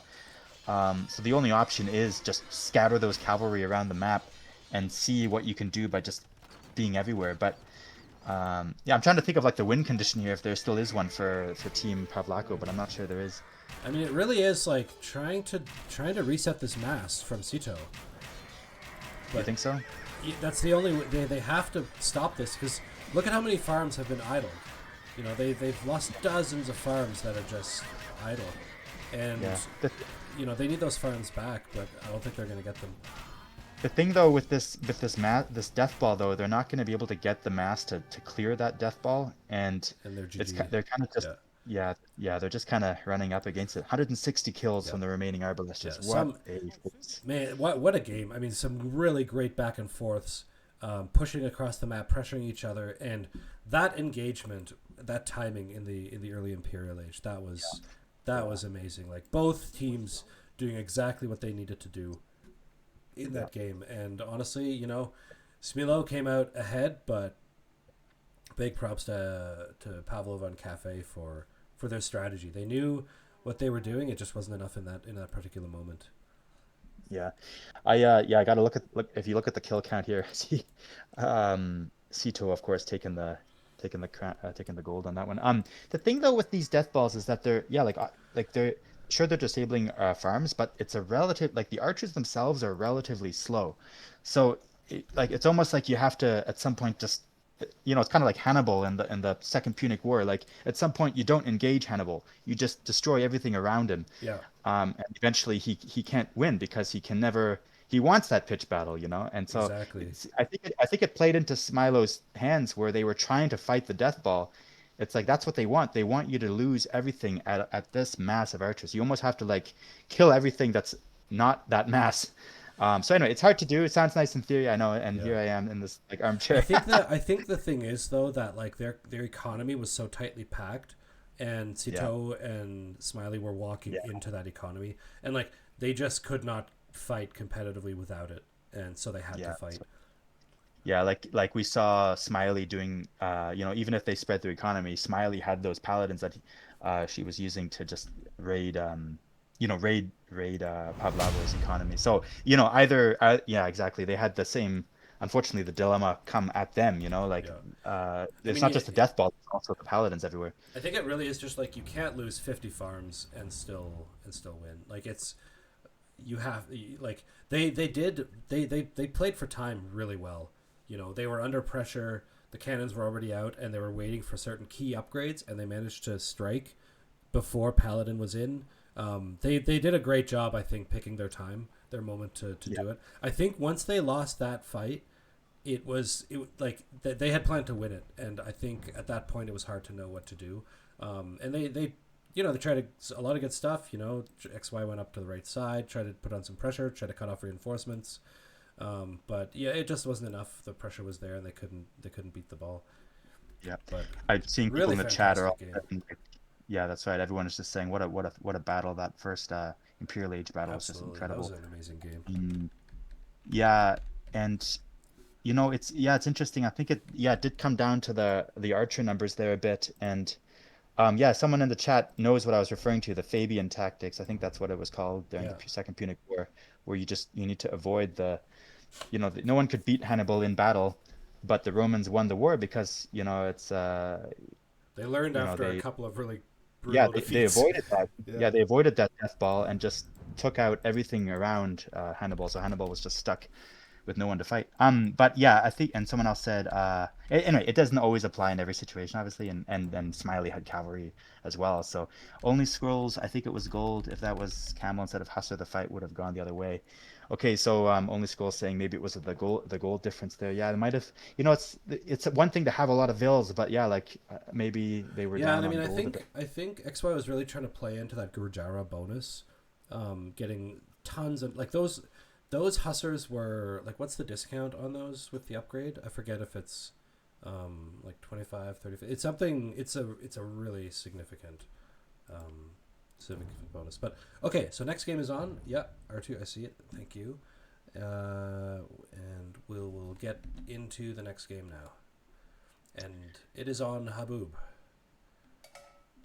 So let's capture just booting up here, folks. So we are into it.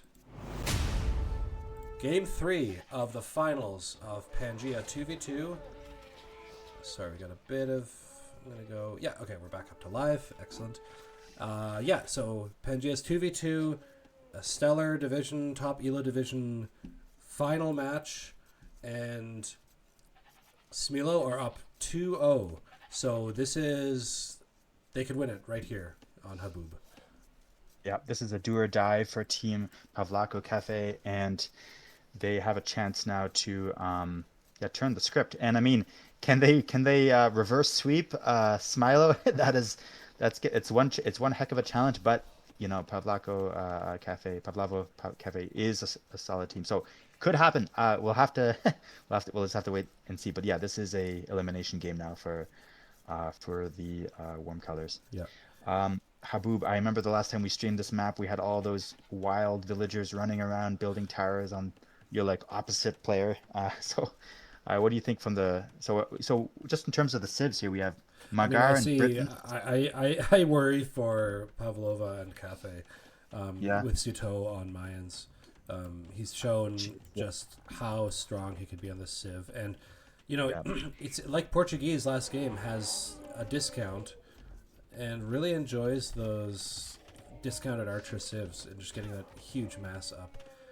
Doing an interesting thing here, walking over with villagers and I guess stealing some ostrich. oh geez, What's going on yeah. here? I don't know. Maybe it's worth it. So, Sito, does Benefiting play. from that, you know what it is? Sorry. So we have some vills attacking now from Sitaux, attacking these Britain vills from Kataphratos. And I think the idea here is Mayans get loom for free early on. And maybe he was expecting to find vills that don't have loom. But Kataphratos has loom. So this little pressure here is not going to be able to do much. The Eagle Scout is stronger than the regular Scout Cavalry. So I think that's kind of the idea here to do some fighting. Nice quick walls here.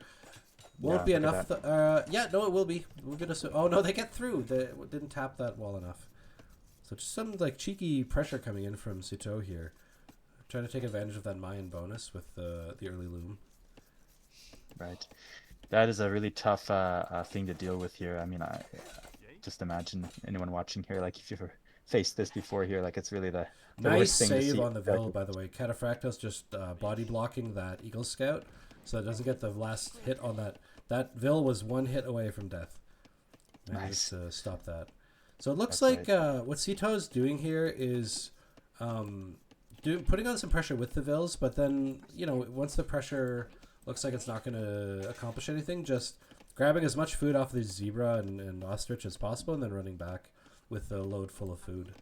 So Somebody some in the chat was saying that Yellow stole the elephant from Smiley, but unfortunately lost a villain in the process. So, Oh, okay. Oh wow, I didn't notice that. Sorry. oh, wait a minute. Is that I right? guess I just Joking again? I no. thought there was one Archie elephant says per player. joking again. I thought there was one elephant per player. He still Oh, lost so the he villain. he didn't get the elephant. He just lost the Maybe Vil. I'm Oh, just yeah. Okay, there you go. okay. Just lost a villain. So unfortunately, not the I guess not the best start for Team Pavlavo Cafe here, but see those walls coming up. And yeah, we'll just have to see how they respond to this early harassment here from Yeah, Sito. that's left versus right orientation. Fastest uptime actually from Smiley, and then everybody kind of following up behind. So I mentioned the Mayans. We've got Slavs for Smiley. Really strong farming civ, like can really mass out that cavalry. So that's probably what we'll see, just like scouts, and be able to enjoy like that farming bonus. Whereas like Britons are, I think, very strong on this map, but it's a bit tricky because they'll have that range bonus, but the Sitaux will just be able to get so many more archers, and they'll eventually be able to get thumb ring that Britons don't have.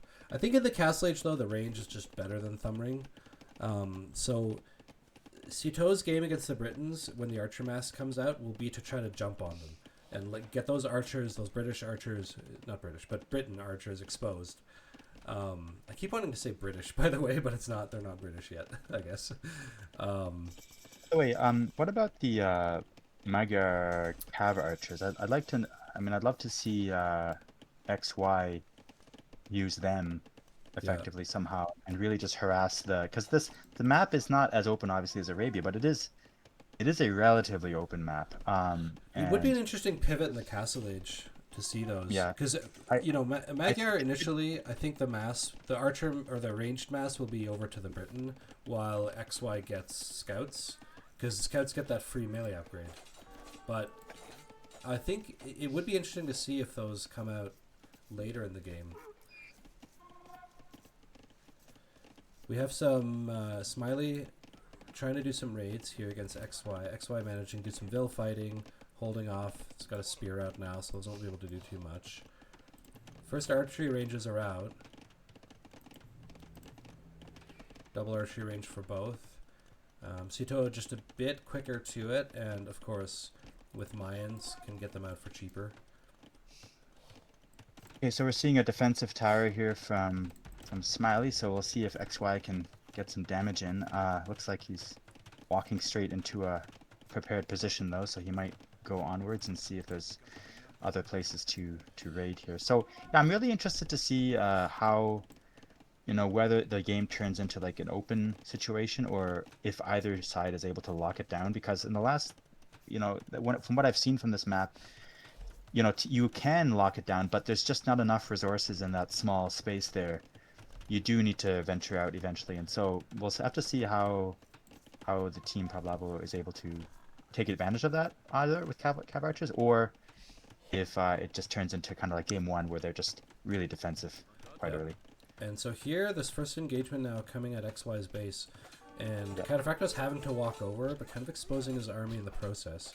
And XY's getting pushed off of berries for now. We'll see if he loses any vills.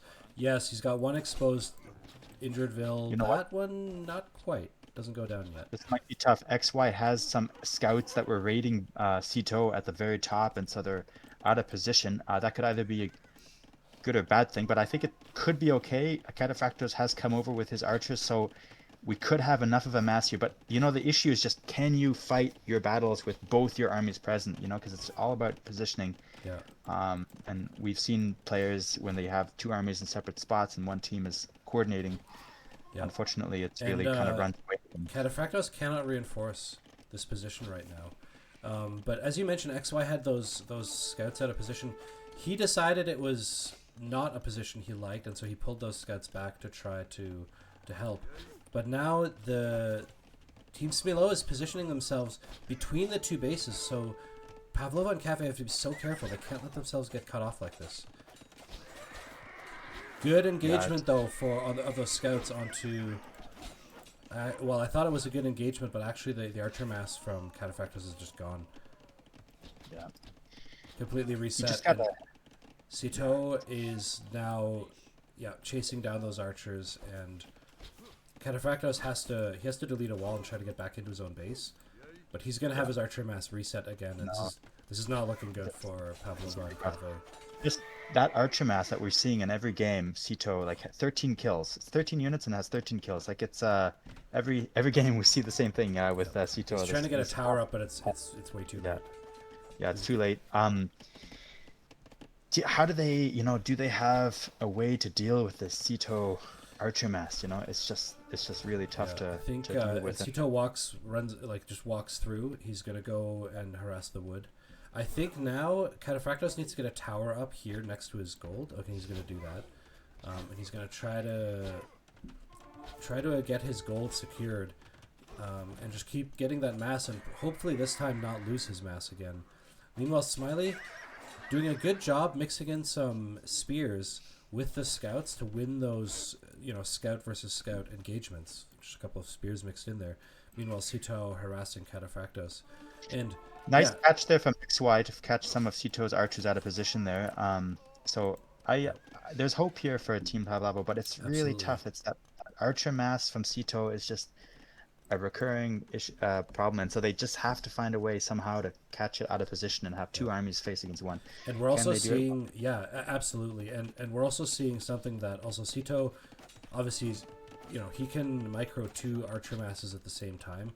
He now has one archer mass that's in the back behind Kataphratos, and a second mass that's now accumulating next to XY's base. And XY so far defending well, but going to be put under pressure here.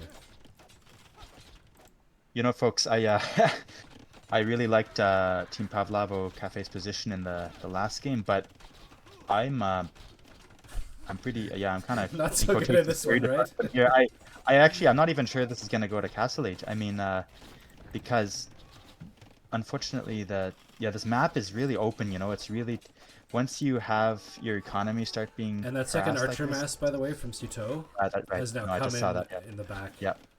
It's come in there, and thankfully that tower is there protecting some vills and getting some kills. He can just stand under the tower. That's right, yeah. The second mass is through as well. And Kataphratos is coming over with what few archers he has. These will probably actually be enough to clear these on the wood line. hopefully, you know what? It'd be great if yellow and red can just corner that Yeah, mass there, and yeah. if they can get rid of that mass, that's already a good leap. That's good. Um, Yeah, I think this is how they come back into it. They managed to oh, clear off half the mass. I'm getting some echo suddenly. You still there, Atard? Yeah, I'm here. Can you hear me? Whoa. Uh, you suddenly sound really distant. I'm not sure if it's my audio or Oh, is that? uh, Someone in the chat say, "Is my audio? Has my audio gone weird?" I think okay. I can still hear you, but I don't know. You sound good. Okay. Okay. So now we have this. They did a really great job of finding that one mass, that half of Sitau's mass, basically by itself, and now they're jumping on the other half of the army, and they will be able to clear it. So this is what they needed to get back into this game. They are behind on Vils, and they're behind on the way up to Castle Age. But yeah, they now need to get themselves up to Castle Age. Actually, they're not we're really close. loving this response from Team Pavlavo, and yeah, the fact that they were able to bring Sito's archer count down to 14 and not let it run away on them. I mean, of course, the moment you kill two archer masses, here comes a third one. But Yep. And it's the, but yeah, really great response there, and I guess I have to maybe I was being too pessimistic there, but yeah, it well, is a tough I don't decision. know. They're about to have to deal with crossbows. Yeah, I There's know it's about to go to castle. Charan, by the way, I don't know. Can you your audio is really I'm not sure if anyone in the chat if I it's don't know. People in the chat are saying my audio sounds fine. we can both hear So you. Okay. maybe you could boost me in the Discord. Yeah.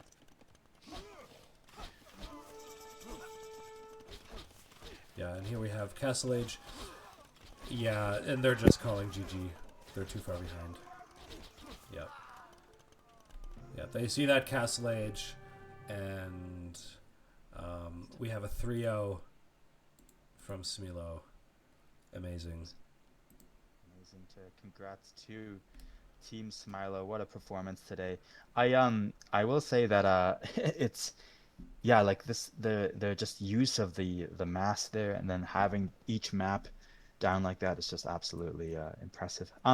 Yeah, this match I feel like this map is really one it's one that kind of like snowballs. It's not really, unlike, let's say Amazon Tuttle or something where you can just, you know, live for another engagement. But this one, like once you're out of position, it's so hard to get rid of those groups moving around the map, and Yeah. Sitaux just not hesitating to take advantage of that. And especially So like Team Smilaux, knowing to get between the two bases in this kind of a setup. Because with Haboob, like you have to reinforce through the middle. It's just too long to run around the outside, and managing to get forward and cutting off reinforcements, which is so effective. Um, yeah, I wonder. By the way, so this map was Pavlova&Café's pick. I wonder if they win if they do Amazon Tunnel. They had that in the yeah, pool.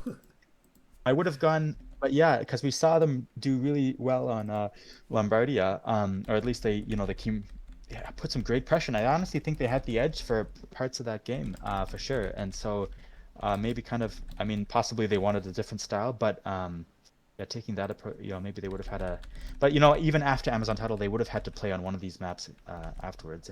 So but yeah, just I think that Team Smilaux, it's incredible. They had a 3-0 win at every level, and now they've 3-0'd the final as well, which means they've got all three sets in the playoffs where the total result is 3-0. So Yeah, big hats off to them. Huge congrats.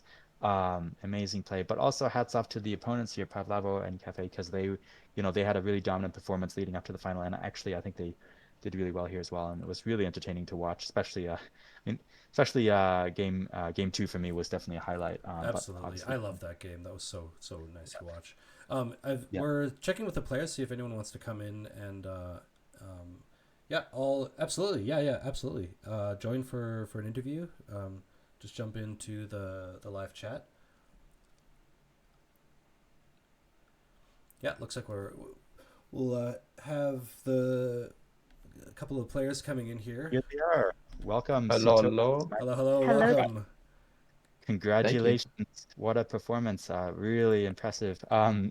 Thank wh- you. uh, yeah, you guys made it 3-0 in every in every set. Really impressive. You got an audience here. We're watching. We just been kind of bewildered by all the different setups you guys had for each map. Um, One question I have, and Taryn, I don't know if you had a similar thought. Like, out of the three games, was there a moment there where you kind of were most worried about where it was going? Or did you guys feel pretty comfortable the whole way through? Game two, I think they had better thieves, Right. and also they took good engagements in Feudal. I think they were all like doing good in Feudal Age overall, but yeah, Smiley played like a beast with Paladin. So we came back after, and I think we were really behind. Like they were in our base, better Castle Age timing from Red compared to me a bit, and yeah, they had a lot more army. So yeah, Yeah. here it was not going well for us. Yeah. We saw the two camel civs and then the Franks, and we thought, okay, maybe this is the game where yeah, the team has a chance. But we really impressive that you guys are able to just that death ball just going forward. Um, yeah. Tarhan, did you have a question? I'm interested in this like douche strat that you did in the first match. Like it seems to be just a very solid way of like sort of incapacitating one player. And Smiley, I noticed like you boomed out of it pretty well. I mean, it's easy to get like hard stock Dark Age and when you do that, but you managed to like recover out of it. So it's a well practiced thing. It's like what's the Thank theory you. behind this? Yeah, I like to boom. yeah, But yeah, I think Sitaux likes when I go TC rush or real rush uh, to delay the player, yeah. the stronger player, because I think Yellow was 2K1. Hmm. Um, so he was like the stronger player in their team. So I was like, okay, let's go delay him a little bit because otherwise I'm a 1400 and he's a 2K. I cannot stand a chance when he's going Khitan scouts. Yeah. So But to yeah. be honest, I don't know if he was the stronger player in the team. I think Red is like unranked, like he didn't play 1v1 for a while. Mm. But honestly, like Yellow was good, but Red looked stronger to me today when we played them. Like he They was like both I could see in played the first well. game. I've played against 1900 1v1 situation, like against Skirm Spears. It was not a 1900 level. He was better than this He Mm. was for better, sure. yeah. Yeah, we were really impressed by Kataphratos, giving keeping the game alive there in game one and giving the team a chance. So yeah, you might be right. We have a question here from the chat, although I'm not sure I completely understand, but it's the question is, who was the tactician on the team? So how did you guys like figure out your strats? It was kind of just based on the map or based on the civs? Well, Smiley is obviously the captain doing the calls. Obviously not. Yeah. No, I think it's a mix um, of both. Like I'm doing like I'm thinking about like strategies can work, but also it's a lot about Smiley's preferences as well, like in terms of civilization and what she feels comfortable to play and Right. what she feels like she's gonna do good at.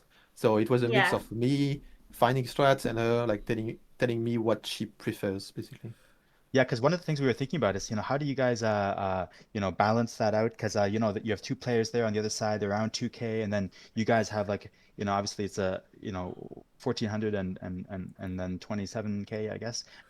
So like how do you guys balance that out? How do you figure it out? And so just the way you coordinated was just really like we saw it in every game was just really, really impressive. So yeah, it was really interesting. The game one, you guys went for the higher ELO player. So we thought maybe that was part of the idea there, but was it just because of the position or the civ maybe or It's just adaptation during the game, right, right, like focusing this guy. Basically, like Smiley was delaying him, making it messy, and I was trying to find damage with my scouts wherever I could. So it was right. more adaptation during the game. Sure. But it's just like I think for our team, like for example, this team we just faced, they are really strong at playing like meta. We could see it in the second game. They are Mm. very, very strong in Feudal at like doing their build order. But I Yeah. think where we make the difference is when it's adaptation, when it's messy. Like the last Right. game was laming, Vil Rush, stuff like this. Mm. And that's Hmm. where Yep. this is when we shine because I think we play a lot together, like with Smiley, we played like thousands of games together. Yeah, we play a And lot 2v2s. Oh yeah, and your yeah, coordination, yeah. like the coordination was evident, like in every game. Yeah, Uh, we really saw that. I I think it's so easy to have good coordination when we have like for example, Smiley is 1400, I'm 2k8. So obviously I'm gonna lead during the game, and when one player is leading, usually both players are playing together instead mm, of doing their own thing. So it's right, actually a good combo like this. right. Yeah, Sitaux is a very good leader. He has to focus on his own eco and micro with the army, and he has to focus what I'm doing. So he's watching my base a lot, and this multitasking skill is next level. So yeah. I have and sorry, I think I got Euler wrong there earlier, but hey, just a question. I don't know. Now that the tournament is over, I don't know if you have any reflections on like suggestions for the other team there, what they if they should have done something differently there in game two maybe, because it seemed like they were just sacrificing themselves on your death ball, and there was just I'm not sure we were talking about whether they should have, if there was something else they should have done. Like, what would you have done if you were in their position? I don't know if you want to share. You don't have to disclose your strategy for the next No, no, tournament, of but course not. just any thoughts? Well, I think they needed better Thief combo. Honestly, when I looked at the draft, I was like, oof, some combo are gonna be scary. Like, Camel Thief is really strong with Britons, for example. I was expecting Saracen Britons and Saracen to play scouts into camels because you can't jump on the crossbows with knights because of the camels, right?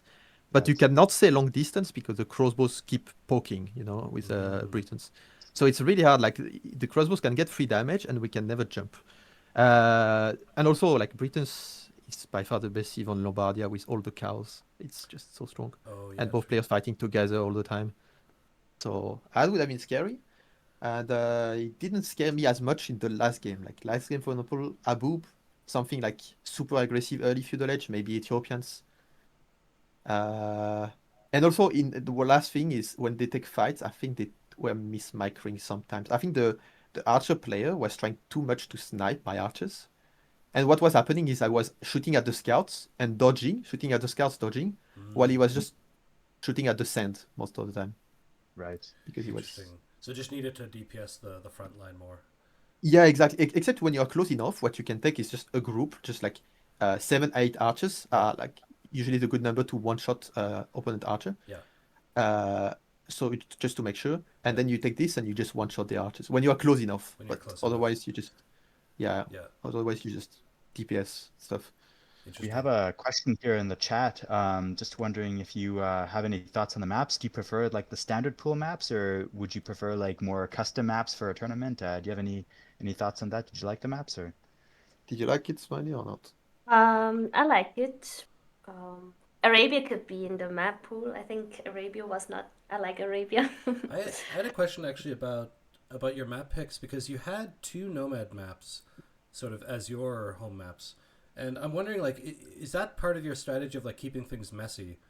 Did you know this about the opposing team like before that you wanted to keep games messy on them, or what was the logic behind those nomad maps?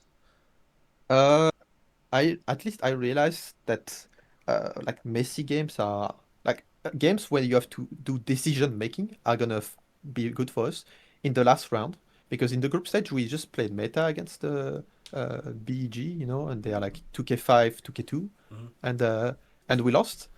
And then before we won 3-0 because we made the game messy, like doing Rush in Dark Age, TC Rush, stuff like this. And I think this is where we have like a big advantage because honestly, I think we are good like together at adapting and just doing good decisions. And most people are really good in team game at doing meta, like I said, scouts and archers. Yeah.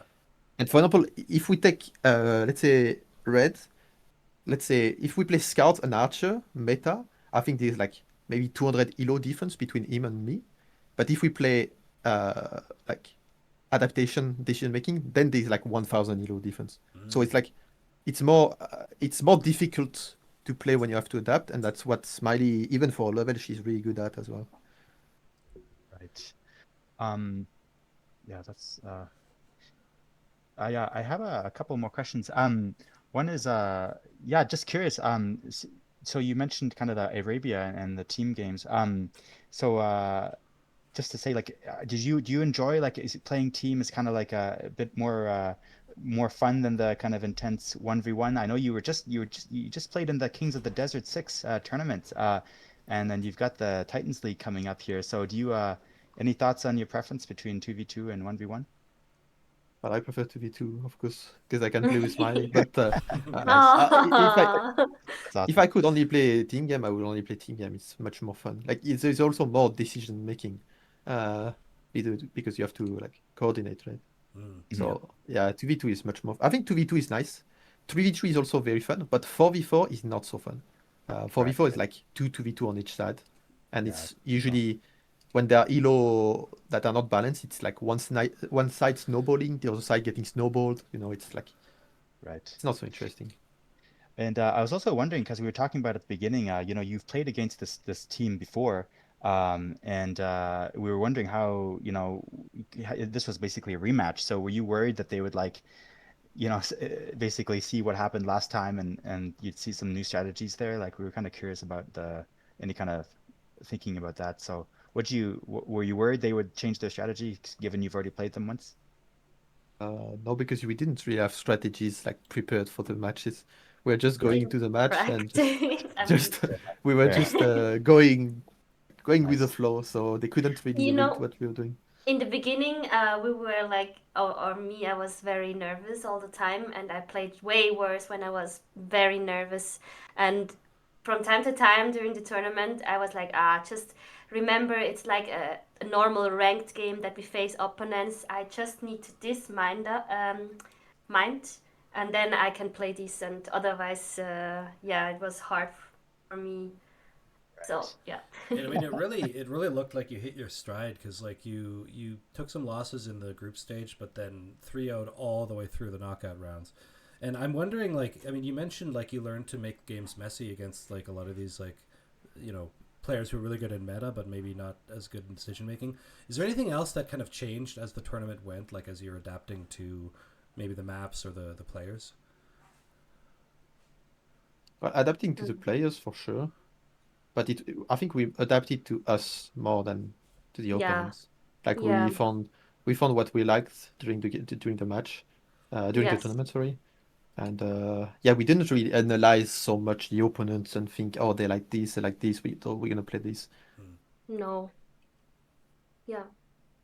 Yeah, that makes sense. It's really just getting to know yourselves, and yeah, we were just amazed because, like, both teams actually had a, mixed group stage, I guess. But then once the knockout started, it was just, you know, really solid all the way to the finals. So, yeah, I guess, but that makes sense. You guys got to know like your style and everything, and just playing, coordinating, and all that stuff. So, yeah, it really showed, obviously. So, results speak for themselves. But Yeah, yeah, it's super entertaining to watch, by the way. And Absolutely. actually, Yeah. yeah, like it's yeah, just one honestly, thing we are sad about is we wanted to face Freaking and D and Leo Grumpy Oh.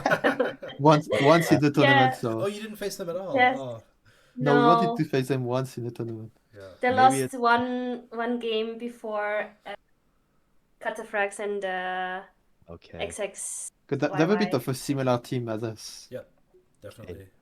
Yep. Also, Maybe an like, idea there. go ahead. Oh, go ahead. Well, I was going to say maybe an idea for a show match there. Yeah. After it's kind of a nice extra thing at the end. But yeah, that's interesting. Terrence, what were you gonna say? Oh yeah, no, it seems like yeah, similar types of teams, like you and that. Yeah, so no, I actually was just gonna ask if there was any other comments you had about like the tournament and the experience of it. To me, it's just like the group stage was a bit long, a lot of sets, and Mm, it's like one set per week, something like that. yeah. So to me, it was a bit long because for the next tournament, like for team game, it's hard to like plan that you can always play the rounds and stuff like this. So I think we had the problem with one team, right, that couldn't play, Mm, and for us, it was also tricky to play at that moment. It's just like for a casual, like let's say a casual fun tournament like this, I would make it a bit shorter and do maybe more editions that are a bit shorter. mm, okay, interesting. Yeah, we were wondering, maybe double elimination instead of round robin in the group stage Yeah, or what do you something think like about that. that? Like a double elimination style? Yeah, I think that's cool. I think that's the best. Single elimination can be frustrating. Yeah. Uh, but double elimination is it's good, I think. Yeah, it's a good setup. Right. Because also group stage, some teams sometimes have no motivation to play. Let's say they got like destroyed the first 3 sets. They know they cannot qualify for the final stage, Yeah. and they still have to play, and they're not really motivated. Yeah, Yeah. they're actually If teams are playing a game, they should always know they have a chance. I agree that's an awkward position for some teams to be in. I Yeah, think we that had a couple of happened. those. Yeah, it happened in a few divisions where a couple of the last games fell off just because they knew they were both eliminated. So, but yeah, no, I hear you. So, maybe double elimination. But I just love the fact that you guys, I think you both the teams, you guys in the finals were third and fourth in the group, but obviously you went to the final. So it's once you hit the playoffs, anything can happen. Yeah, for sure. Yep. I mean, I think the groups. I'm not sure how were the groups also decided, but I think there was one group that was a bit stronger than the other. I think our group was a bit stacked. I think like in terms of Elo, the two strongest team were probably like Shikso and Wade, and also Thunderbolt Thunderbolt and and Dutch. Dutch, and they were in the same group. They were in our group, so I'm not sure how Yeah. it was decided. Okay, that's interesting. did you? By the Um, way, did you? Was it a bit more serious when you got to the knockout rounds? Like, did Mm, you like play a bit more serious than in the group stage? I don't know about you, Smiley. I think it was just more like we No. didn't. It was more like honestly, we didn't really care. Like we were playing to have fun, Yeah. and that helped Yeah. Smiley a lot because Yes, Smiley, it's like she healthy. said, she played so much I better when she was was not nervous. I was so nervous in the beginning of the tournament, like it's crazy. I couldn't really think, like, I think you and wanted then to win at the beginning, and then at the end you yeah, didn't care so much anymore. You were just playing for yes, fun, So that was and that yeah, it. helped. like it was really horrible. Like in the beginning, so nervous. I wanted to win. I wanted to give all my best, but this was way worse than just chill and relax and just think, hey, it's just a normal ranked game or normal fun game. And yeah, it's all about fun. Absolutely. I mean, it good on all fronts, right? Because it looks like it made your games better too. So that's Yeah. awesome. Yeah.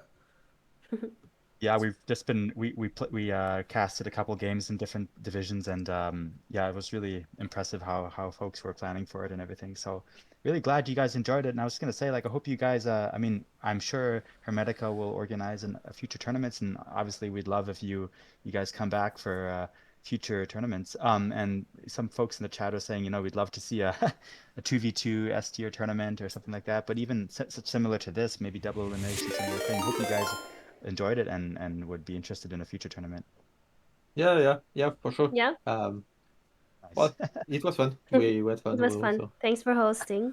yeah, Yep. thank you for Thanks for hosting and casting. streaming. Yeah. Yeah, and thank Yeah. you for providing such entertaining sets, and congratulations on winning. Yeah. Big Thank you. congrats, guys. Thank Made you. this day totally different. Really enjoyable. Okay, thank you so much. Yeah. Yeah. Thank you so Was much, Take guys. care, guys. Yeah. Thanks, Take guys. care. All right. Bye bye. Cheers. So we just got raided. Hello, Raiders from Perkita. Unfortunately, we are just finishing up here. We so a bit of an awkward timing, but yeah, we just finished up the Hermetica Pangea 2 2v2 tournament. We just had our interview with the winners. So yeah, sorry about that. But we will probably raid you guys over to another channel after this. Yeah. So I guess the reading will continue. That's right. yeah, it's But just a raid, I raid think cascade. there will be more sets streamed on this channel here. There still are some semifinals and finals in the Emerald division, if I'm not mistaken. That's right. So Emerald is still coming. Yeah. they might follow next weekend. So stay tuned for that. And otherwise, yeah, that was the final. We had the final for the Astral division this morning. I will not give away the result. I don't actually I need to completely watch know the that. result myself, Yeah. so hoping to possibly watch the stream later on. But I hear it was a really great set. So guys, check that out. It was earlier today. Was really early for Tara and I, given our the time Yeah. zone we're in. We're But Canadians, so that was like wee hours of the yeah, morning that for was us. like yeah, bit tough. But here was a great set. Check it out. And then otherwise next weekend, Emerald semifinals and finals. Come back for that. And Yeah, otherwise, I think Kataphratos. Yeah, it was fun. You know, GG. I mean, the finals didn't go your way, but like great work getting up to this point, and like really impressive play. Hope to see you in an upcoming tournament.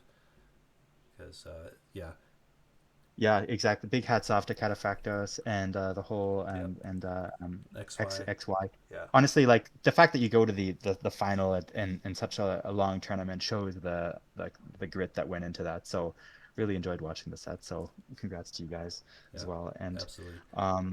yeah, and thanks I think, honestly to all the teams in this stellar division for a lot of great games. Thanks to everyone in the chat for watching. Thanks to people in the background also doing like moderating. Obviously Hypnos is always there doing stuff. Yeah. So thanks to everybody Honestly, who's been involved. It's really fun tournament to have going here. Yeah, the organizers, I think, I mean, this is not, it's Pangea 2. There have been other tournaments, really great tournaments organized by Hermetica community. So big thanks to the hosts, Hypnos, and others there in the chat, everyone joining. And thanks to you, Tarhan, for co-casting this game. Thank you, Nivo. Yeah, it's been a lot of fun. Definitely enjoyed this.